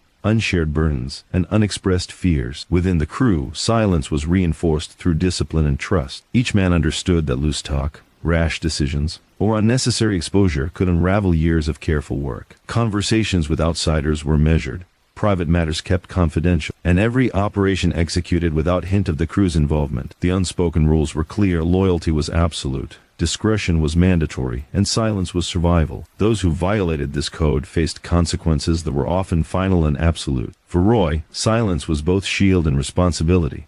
He bore the weight of every operation, every decision, every consequence. While his crew carried out their roles with precision, Roy was aware of the broader implications, rivalries, law enforcement scrutiny, and the delicate balance of alliances all depended on his ability to maintain control, anticipate threats, and act decisively. Silence required constant mental discipline, careful planning, and emotional compartmentalization. Failure to maintain it could bring devastation, yet maintaining it came at a psychological cost. The Gemini Method exemplified this duality. Every act of enforcement, debt collection, or elimination was carried out efficiently and without trace. Success reinforced the crew's reputation and ensured operational security, but it also added to the unspoken weight each member carried. Lives were taken quietly, threats neutralized with precision, and evidence eradicated. While the operations were methodical and calculated, the impact of each action lingered silently, shaping the behavior and mindset of the crew. Roy's personal life was not immune to the cost of silence. At home, he remained a devoted husband and father, providing warmth, stability, and normalcy for his children. Yet, the separation between his family life and criminal operations demanded constant vigilance. The unspoken truths, the realities of his world, and the knowledge of potential danger were burdens he could not share. Silence required compartmentalization, and this compartmentalization came with a psychological toll, a subtle but persistent weight that only he could bear. Within the crew, silence also reinforced trust. Men trusted Roy because he did not reveal secrets, did not make impulsive threats, and consistently demonstrated discretion. Yet this trust required constant reinforcement.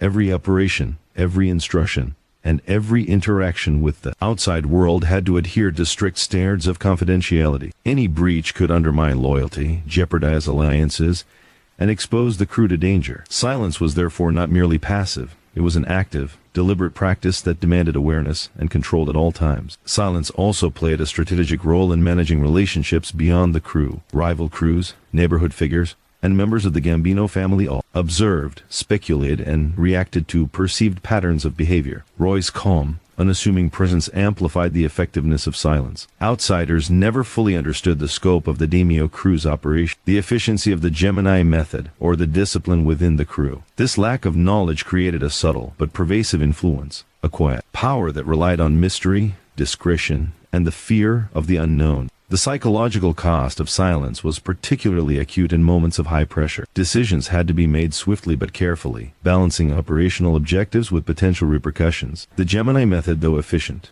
demanded meticulous attention to detail. Missteps, hesitation, or communication errors could compromise an entire operation. Roy's ability to maintain calm under these circumstances allowed the crew to function smoothly, but the mental burden of unspoken responsibility was ever present. Every success was paired with the knowledge of what could have gone wrong, and every failure was silently analyzed, corrected, and internalized. As the crew's influence grew, so too did the stakes of maintaining silence. Law enforcement became more observant, rival crews more cautious, and the Gambino family more scrutinizing. Every interaction carried risk, every assignment demanded precision, and every relationship required careful management. Roy's calm, measured demeanor allowed him to navigate these pressures, but the constant need for vigilance reinforced the heavy, unspoken weight of leadership. Despite the burden, silence allowed for remarkable efficiency and cohesion. Operations were executed flawlessly, alliances maintained, and threats neutralized without public conflict. The crew's reputation for precision and discretion grew, enhancing their influence and strengthening their position within the underworld. Silence, though costly, was also the mechanism that allowed the DeMeo Crew to operate at a level unmatched by most others. Brooklyn, oblivious to the quiet orchestration unfolding in its streets, continued its rhythm of daily life. Families slept, shops opened and closed,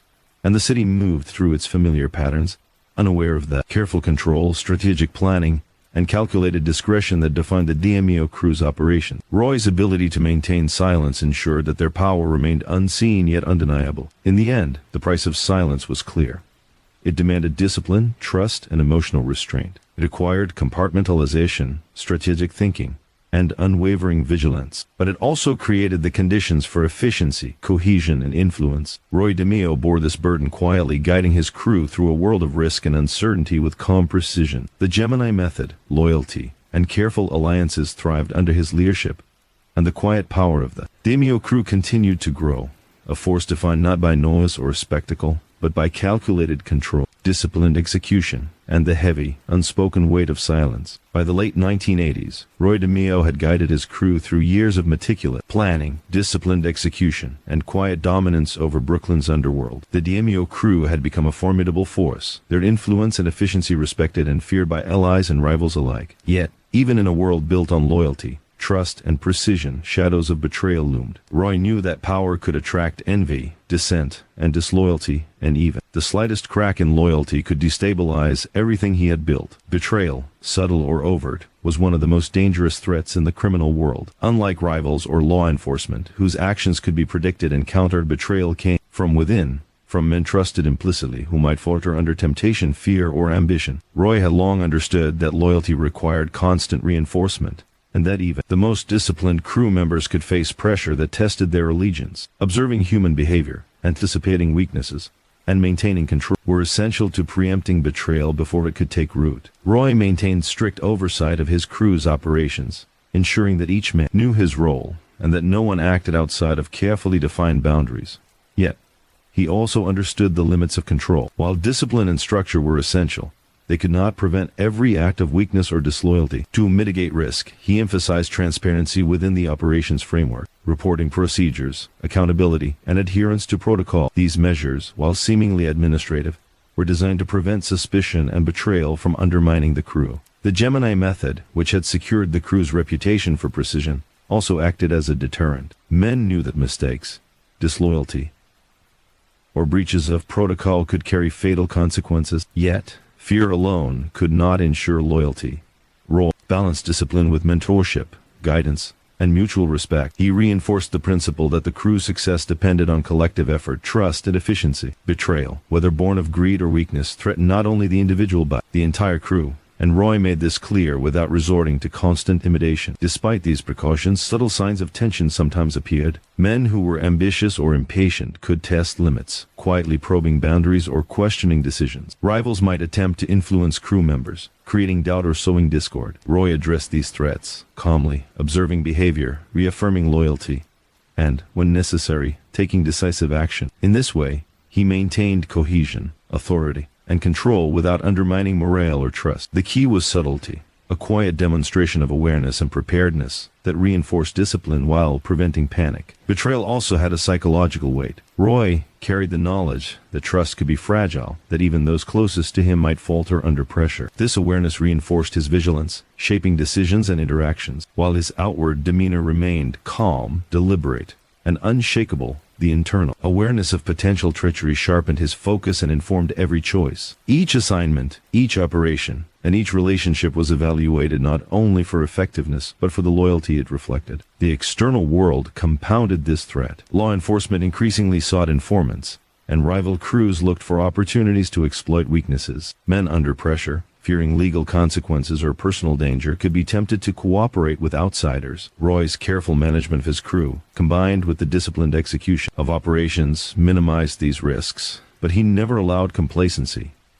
Trust was earned daily, and vigilance was constant. Silence, precision, and discipline remained the crew's best protection against betrayal. Roy's family, while insulated from the crew's activities, also indirectly influenced these dynamics. Men who valued stability, personal ambition, or safety could experience conflict of interest when their personal lives intersected with their criminal obligation. Roy's mentorship emphasized the importance of prioritizing loyalty to the crew while managing personal responsibilities discreetly. This balance, though delicate, reinforced cohesion and minimized vulnerabilities that could be exploited by rivals or authorities. The Gemini Lounge continued to serve as the nerve center for addressing potential betrayal. Meetings were calm, deliberate, and focused. Roy observed interactions, gauged temperament, and reinforced operational protocols. He relied on subtle cues, tone of voice, behavior, and attention to detail to assess loyalty. Through these measured practices, he ensured that any signs of dissent or disloyalty were addressed before they could escalate. This preventive approach allowed the crew to operate efficiently, even as external pressures mounted. The quiet vigilance required to prevent betrayal was mirrored in every aspect of the crew's operation. Surveillance, planning, and execution were designed not only for operational success, but also for security. Men were monitored discreetly, instructions repeated and confirmed, and any deviations addressed swiftly. By maintaining this structured environment, Roy minimized opportunity for betrayal and reinforced the interdependence that sustained loyalty. Every man understood that the crew's success depended on collective discipline and individual responsibility. Yet the weight of potential betrayal was not borne by the crew alone.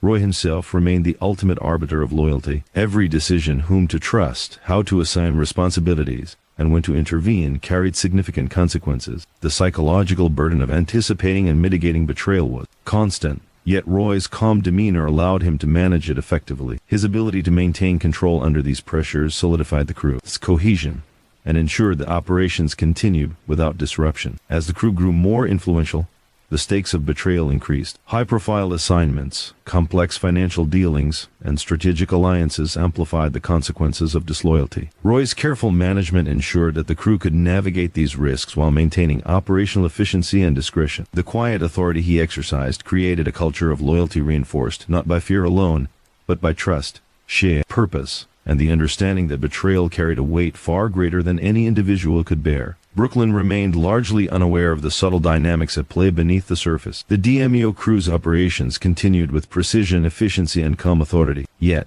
beneath this veneer of control, the shadow of betrayal lingered. Roy DeMeo, calm and deliberate, managed this threat with the same precision that guided every aspect of the crew's work. By balancing trust, vigilance, and strategic intervention, he maintained cohesion, minimized risk, and ensured that the crew remained disciplined, loyal, and formidable in the unpredictable world of Brooklyn's underworld. By the late 1980s, the DeMeo Crew had achieved a level of operational efficiency and influence that few in Brooklyn could rival. Their reputation for precision, loyalty, and silent power had become well known in whispers throughout the underworld. Yet, As their dominance grew, so did the attention of law enforcement. The quiet streets that seemed oblivious to their operations were in fact under observation. The eyes of the law began to follow patterns, track connections, and uncover the cracks in the seemingly flawless network Roy DeMeo had built. Roy understood that law enforcement operated on patience, persistence, and the gradual accumulation of evidence.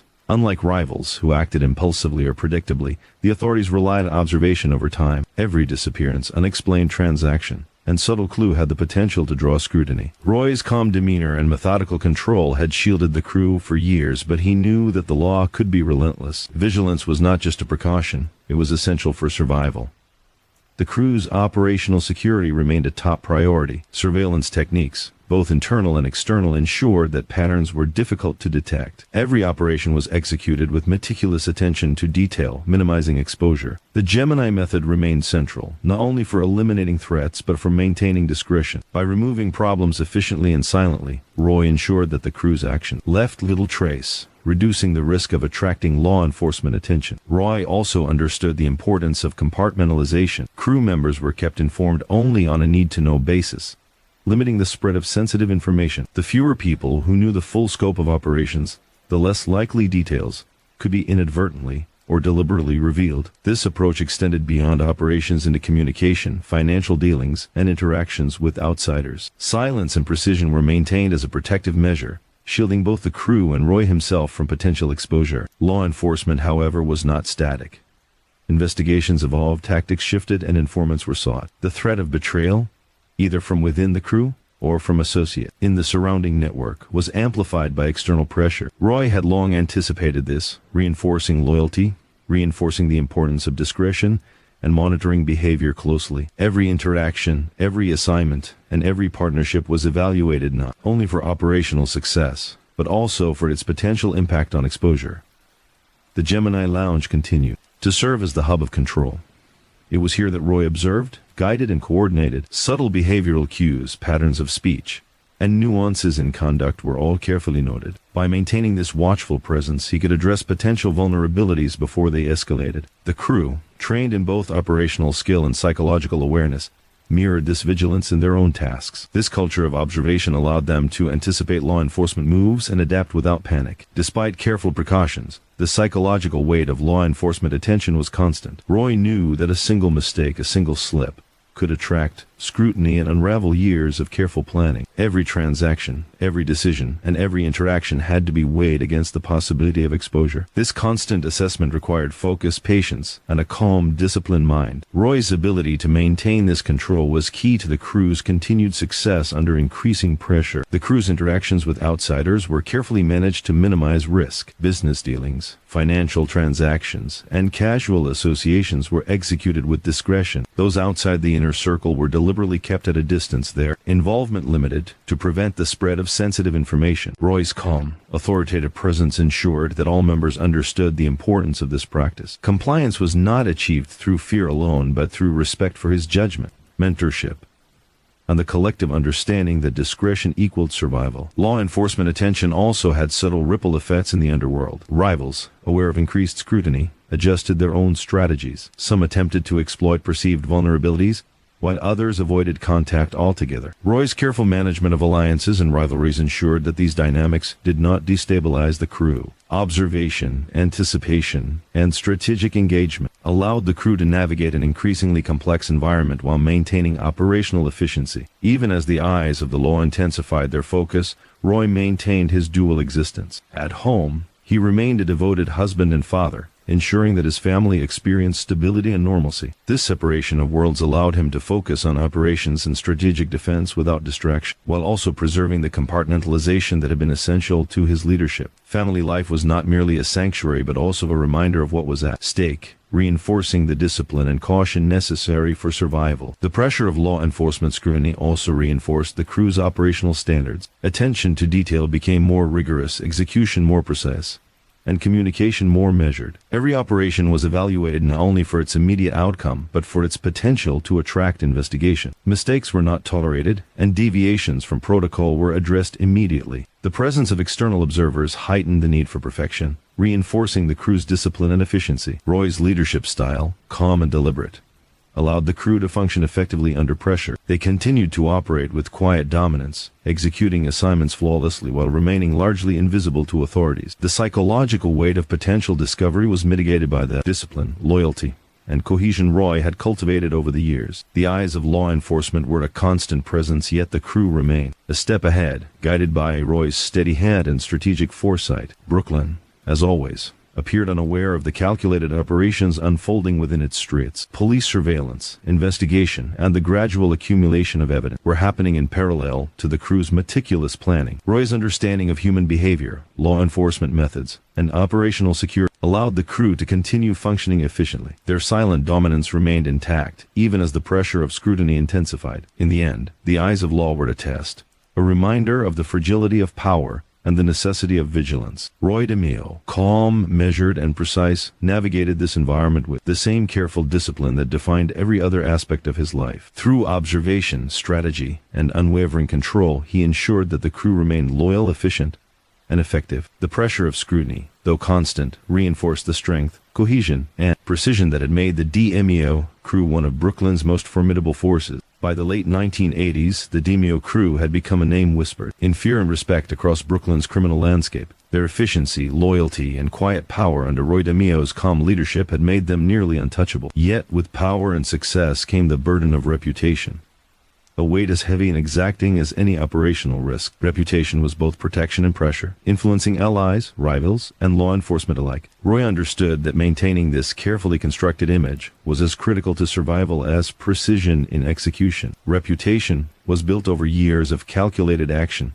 and disciplined behavior. The Gemini Method, a hallmark of the crew's operations, contributed greatly to this. Outsiders knew that problems were resolved efficiently and without spectacle. Debts were collected, threats neutralized, and obstacles removed with quiet authority. This consistency created a perception of inevitability that crossing the DeMeo Crew carried consequences that could not be avoided. Yet, reputation was a fragile thing. Missteps, mistakes, or breaches in protocol could erode trust, invite scrutiny, or provoke rivals. Roy maintained the crew's reputation through meticulous attention to every detail. Each operation, each interaction, and each assignment was evaluated not only for effectiveness but for its impact on perception. Crew members were trained to act with discretion, efficiency, and control, ensuring that, even in the execution of violence, they projected professionalism rather than chaos. This careful balance reinforced the crew's image while minimizing exposure to law enforcement and potential retaliation. Reputation also shaped interactions beyond the crew. Alliances with other groups, negotiations with neighborhood figures, and coordination with the Gambino family were all influenced by perception. Roy recognized that trust and respect could be earned or lost based on reputation alone. His calm, measured presence reinforced the crew's reliability and authority. By controlling both action and perception, he ensured that the crew's reputation was a protective force rather than a liability. The weight of reputation extended internally as well. Crew members understood that their actions reflected not only on themselves, but on Roy and the entire group. Loyalty, discipline, and precision were reinforced by the implicit understanding that mistakes could damage the crew's standing. Reputation became a shared responsibility, a collective commitment to uphold the values, practices, and authority that had defined their success. Roy's leadership cultivated this mindset, emphasizing pride and efficiency, discretion, and reliability. Reputation also served as a psychological tool. Rivals, aware of the DeMeo Crew's efficiency and unpredictability, approached interactions with caution. Fear and respect created a buffer that often prevented confrontation before it could arise. Roy's calm authority, reinforced by the crew's history of precise action, amplified this effect. Outsiders rarely knew the full scope of the crew's capabilities, but the consequences of misjudging them were unmistakable. This subtle influence allowed the crew to operate effectively without resorting to constant overt displays of power. The burden of maintaining reputation, however, was significant. Every interaction carried weight. Every operation was evaluated not only for success, but for its potential long-term impact. Mistakes, exposure, or internal discord could damage the perception carefully cultivated over years. Roy bore the ultimate responsibility for ensuring that the crew's image remained untarnished. This required constant vigilance, strategic planning, and the quiet authority that had become his hallmark. Even within the crew, the burden was felt personally. Members knew that deviation from protocol could jeopardize the collective reputation. Loyalty was enforced not solely through fear of consequences but through an understanding of the shared value of trust, cohesion, and precision. Mistakes were not merely personal failures. They had ripple effects that could threaten operations, alliances, and safety. Roy's measured guidance ensured that each man internalized the importance of reputation as a form of protection and strength. Reputation also intersected with law enforcement attention. Officers noticed patterns, suspected influence, and quietly evaluated operations. The DeMeo Crew's consistent efficiency made them both respected and scrutinized. Roy understood that a strong reputation could deter rivals while attracting observation. The careful balance between projecting power and maintaining discretion became a critical aspect of leadership. Every choice, from the location of meetings to the timing of assignments, was influenced by the need to sustain both operational success and the crew's carefully cultivated image. Family life, while separate from criminal operations, indirectly reinforced the importance of reputation. Roy's calm, disciplined presence at home contrasted with the ruthlessness of his work, presenting a controlled image to the outside world. This duality enhanced his authority within the crew and preserved the perception of stability that allowed allies and rivals alike to respect him. Also reminded Roy of the stakes. Reputation was not an abstract concept, but a force that protected or endangered the people he cared for most. The crew's outward image, reinforced by the Gemini Method, alliances, and disciplined operations, became a central pillar of their power. Reputation allowed them to negotiate, intimidate, and expand influence without unnecessary risk. It provided protection from rivalry and strengthened loyalty within the group. Yet, this power was inseparable from responsibility. Roy's calm leadership ensured that the crew understood that reputation, while protective, demanded constant care, attention, and precise action. Brooklyn's streets remained largely oblivious to the delicate balance of perception, authority, and operational control unfolding beneath them. The DeMeo Crew moved through the city with quiet confidence, executing assignments with precision, maintaining alliances with care, and projecting a calm authority that masked the tension and strategy behind their success. Reputation, in this context, was both a shield and a weapon, subtle, powerful, and essential for survival. In the end, the burden of reputation was inseparable from the life Roy had built. It required discipline, vigilance, and an understanding that every action carried weight. Through meticulous planning, controlled execution, and the quiet assertion of authority, Roy DeMeo ensured that the DeMeo Crew maintained not only operational success, but also a reputation that commanded respect and inspired caution. The weight of this reputation was heavy, yet it became the silent foundation upon which the crew's dominance and legacy rested. As the 1980s drew to a close, the DeMeo Crew, under Roy DeMeo's calm and precise leadership, had achieved remarkable dominance in Brooklyn. Their efficiency, loyalty, and discipline were unmatched, and their reputation inspired both fear and respect. Yet, in the quiet corners of the city, shadows were beginning to close in. The same precision and visibility that had built the crew's empire now attracted scrutiny from law enforcement rivals and internal pressures that threatened to destabilize the carefully constructed world Roy had built. The shadows first took form in the form of increasing law enforcement attention. Investigators had begun piecing together the patterns of disappearances, financial transactions, and suspicious activities linked to the DeMeo Crew. While evidence was fragmentary, it was enough to create pressure, prompting investigations that moved quietly but relentlessly. Roy, ever aware of this risk, intensified surveillance, operational discretion, and internal oversight. Every transaction was scrutinized, every operation double-checked, and every crew member reminded of the necessity of precision. Simultaneously, tension grew in the underworld. Rivals, sensing the crew's expanding influence, began probing for weaknesses. Subtle maneuvers, whispered threats, and attempts to destabilize the crew emerged in the shadows. Roy understood that perception, as well as action, shaped these dynamics. He addressed these pressures with calm authority, maintaining the outward appearance of control while subtly managing the balance of power. Disputes were diffused before they escalated, alliances strengthened, and rivals reminded quietly but firmly of the consequences of miscalculation. Internal pressures were perhaps the most dangerous shadows. Years of strict discipline, operational stress, and the constant demand for loyalty had created subtle strains among crew members. While loyalty remained strong, human nature is inevitably tested under pressure, and Roy knew that even minor cracks could escalate into betrayal. He monitored behavior carefully, observed interactions, and reinforced discipline. Through mentorship, subtle correction, and when necessary, decisive action. The goal was always cohesion, trust, and unbroken operational efficiency.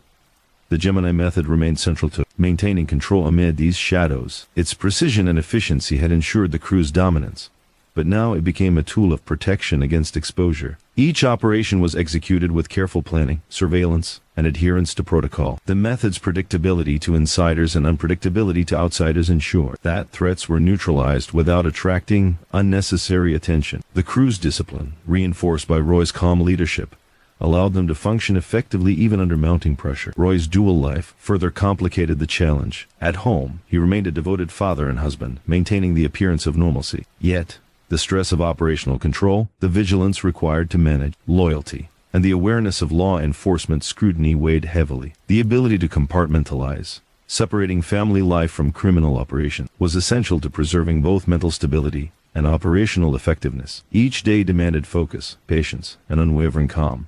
The shadows also manifested in financial and logistical operations. Increased attention from authorities and rivals meant that every transaction, movement, and alliance carried risk. Roy's strategic oversight became more critical than ever. Decisions were evaluated not only for immediate operational success, but also for long-term security and influence. Subtle adjustments in procedure, timing, and coordination ensured that the crew continued to operate efficiently while minimizing exposure to external threats. Alliances, both formal and informal, became vital in navigating these pressures. Roy strengthened relationships with trusted associates, balanced rival interests, and monitored potential threats. This network allowed the crew to access intelligence, opportunities, and support while mitigating risk. Subtle displays of loyalty, careful negotiation, and strategic collaboration ensured that the crew remained influential without attracting unnecessary confrontation.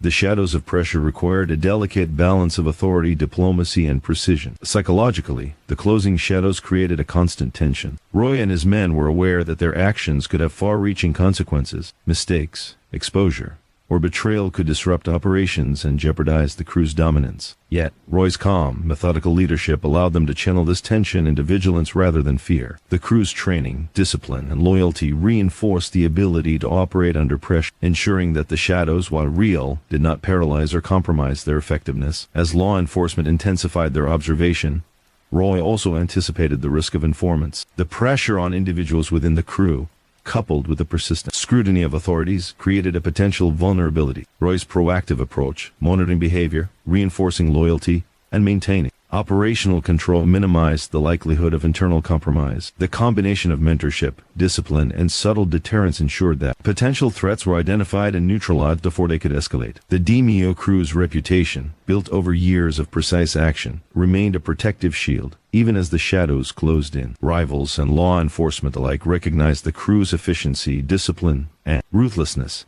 creating a psychological barrier that discouraged overt challenges. Roy's calm, unassuming presence reinforced this perception. Outsiders rarely fully understood the crew's capabilities, yet the consequences of underestimating them were unmistakable. This reputation provided both influence and a measure of safety amid growing scrutiny. The closing shadows, however, were inevitable. The combination of external pressure, internal tension, and the natural consequence of long-term operations created a situation that required constant vigilance.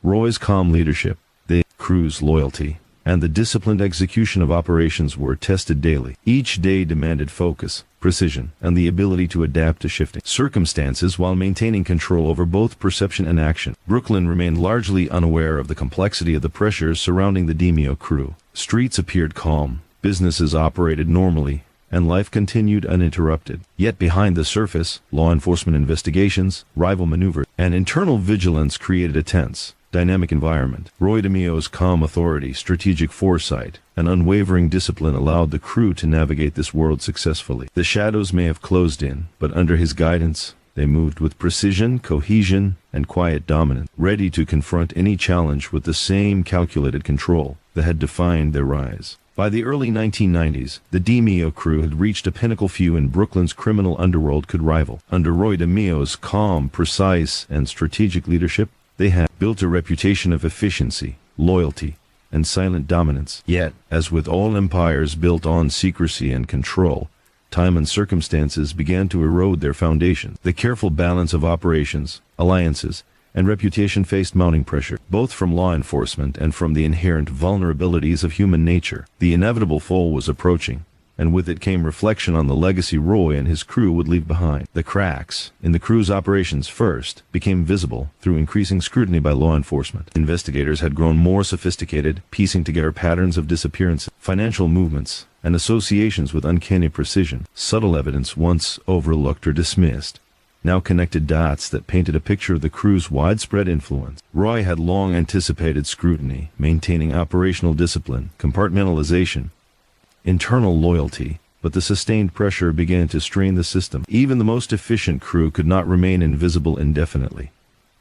Internal vulnerabilities also began to manifest. Years of strict discipline, constant pressure, and the psychological burden of silence had taken a toll on some members. While loyalty remained strong, the combination of fear, stress, and ambition created fissures. The risk of betrayal, though carefully mitigated, became more acute as law enforcement interest intensified. Roy's vigilance, previously sufficient to prevent compromise, faced unprecedented challenges as the outside world applied relentless pressure. Every action, every assignment, and every decision now carried heightened consequences. The Gemini Method, once the defining symbol of precision and control, remained a tool of discipline and survival. But even its efficiency could not insulate the crew from the complex dynamics closing in. Targets, threats, and alliances all required recalibration in response to increased external scrutiny. Roy maintained calm authority, planning carefully, and executing operations with precision. But the weight of responsibility grew heavier with each passing day. The very methods that had ensured dominance now demanded even greater vigilance and care. Reputation, which had served as both shield and deterrent, began to show its limitations. Fear and respect could not fully protect against determined investigation or internal discord. Alliances were strained under pressure, rivalries intensified, and the once unquestioned authority of the DeMeo Crew faced the reality of the law's patient persistence. Roy's calm presence continued to project authority, yet he could not prevent the external and internal forces from gradually eroding the carefully maintained empire. The psychological burden of impending collapse weighed heavily on Roy. The compartmentalization that had allowed him to balance family life, crew leadership, and operational control became increasingly difficult. Each day required careful monitoring, calculated decision-making, and the constant anticipation of potential threats. The awareness that no empire, no matter how disciplined, is immune to scrutiny or betrayal sharpened his focus, but also underscored the inevitable consequences of years spent in the shadows. Law enforcement tactics intensified, leveraging informants, surveillance, and financial investigations to tighten the net around the crew. Relationships that had once been stable and predictable became potential liabilities. Roy's strategic insight allowed him to anticipate moves, address vulnerability, and adapt operations, yet the pressure was unrelenting. The combination of internal and external scrutiny created an environment in which even minor missteps could trigger significant consequences. Precision, loyalty, and discretion became more critical than ever, yet the human element introduced unpredictability that no method could fully control. The final chapter of the DeMeo Crew's dominance also involved reflection on the personal costs of their lifestyle. Roy's family remained largely insulated from the criminal activities, but he bore the full weight of knowledge, decisions, and responsibility. The quiet authority, discipline, and calm he maintained masked the tension and fatigue of years spent balancing danger and normalcy. The burden of leadership, the psychological weight of decisions, and the inevitability of exposure were constants that shaped both his actions and his legacy. As the pressure of investigation and potential betrayal converged, the DeMeo Crew's operational security began to falter. Law enforcement gained valuable intelligence, patterns became clearer, and the vulnerability of even the most disciplined members increased. Roy's calm and calculated approach could delay consequences, but the cumulative pressure of time, human frailty, and external scrutiny made an eventual reckoning unavoidable. The shadows he had navigated for years were now closer, persistent, and relentless. Yet, even in decline, the legacy of Roy DeMeo and his crew was undeniable. They had built an empire characterized by precision, discipline, and loyalty. The Gemini Method, the strategic alliances, and the careful maintenance of reputation all demonstrated a level of operational excellence rarely achieved in criminal history. The crew's influence, the fear and respect they commanded, and the subtle control they exercised over Brooklyn's underworld were testaments to Roy's leadership and vision. Their methods, discipline, and strategic thinking left a lasting impression on both the underworld and law enforcement, shaping perceptions of organized crime for years to come. The fall of the crew was inevitable, but it did not erase the lessons embedded in their operations. Silence, discipline, loyalty, and strategic foresight had allowed them to thrive in an environment fraught with danger. Even as investigations unfolded and vulnerabilities were exposed, the principles that had guided the crew, calm authority, precise execution, and careful planning remained models of operational excellence. Roy DeMeo's leadership, characterized by measured decision-making and psychological insight, had created a structure capable of extraordinary efficiency and resilience. Even in the face of mounting pressure, Brooklyn itself remained unaware of the full extent of the crew's operations and influence. Streets, homes, and businesses appeared ordinary, but the history of the DeMeo Crew, the legacy of the Gemini Method, and the quiet authority of Roy DeMeo had left an indelible mark on the city's criminal landscape. Their operations, though largely unseen, had reshaped relationships, influenced behavior, and established standards of precision and discipline that endured beyond their decline. In the end, the fall of the DeMeo Crew was both a consequence of external pressure and the natural vulnerabilities of human organization. Yet the legacy was clear, a testament to careful planning, disciplined execution, and calm authority in a world defined by risk and uncertainty. Roy DeMeo's vision, leadership, and methods left an enduring imprint on the underworld, illustrate the power of strategy, loyalty, and precision even in the face of inevitable collapse. The streets of Brooklyn continued their rhythm, indifferent to the rise and fall of one of its most formidable crews. Yet the echoes of the DeMeo Crew's efficiency, discipline, and silent dominance lingered, a quiet reminder of the heights achievable through strategic leadership, meticulous planning, and unwavering control. Roy DeMeo's legacy, defined by the careful orchestration of loyalty, precision, and reputation, remained a study in both the power and the cost of organized influence. The fall had come, but their story would endure, remembered in whispers, lessons, and the quiet history of Brooklyn's underworld.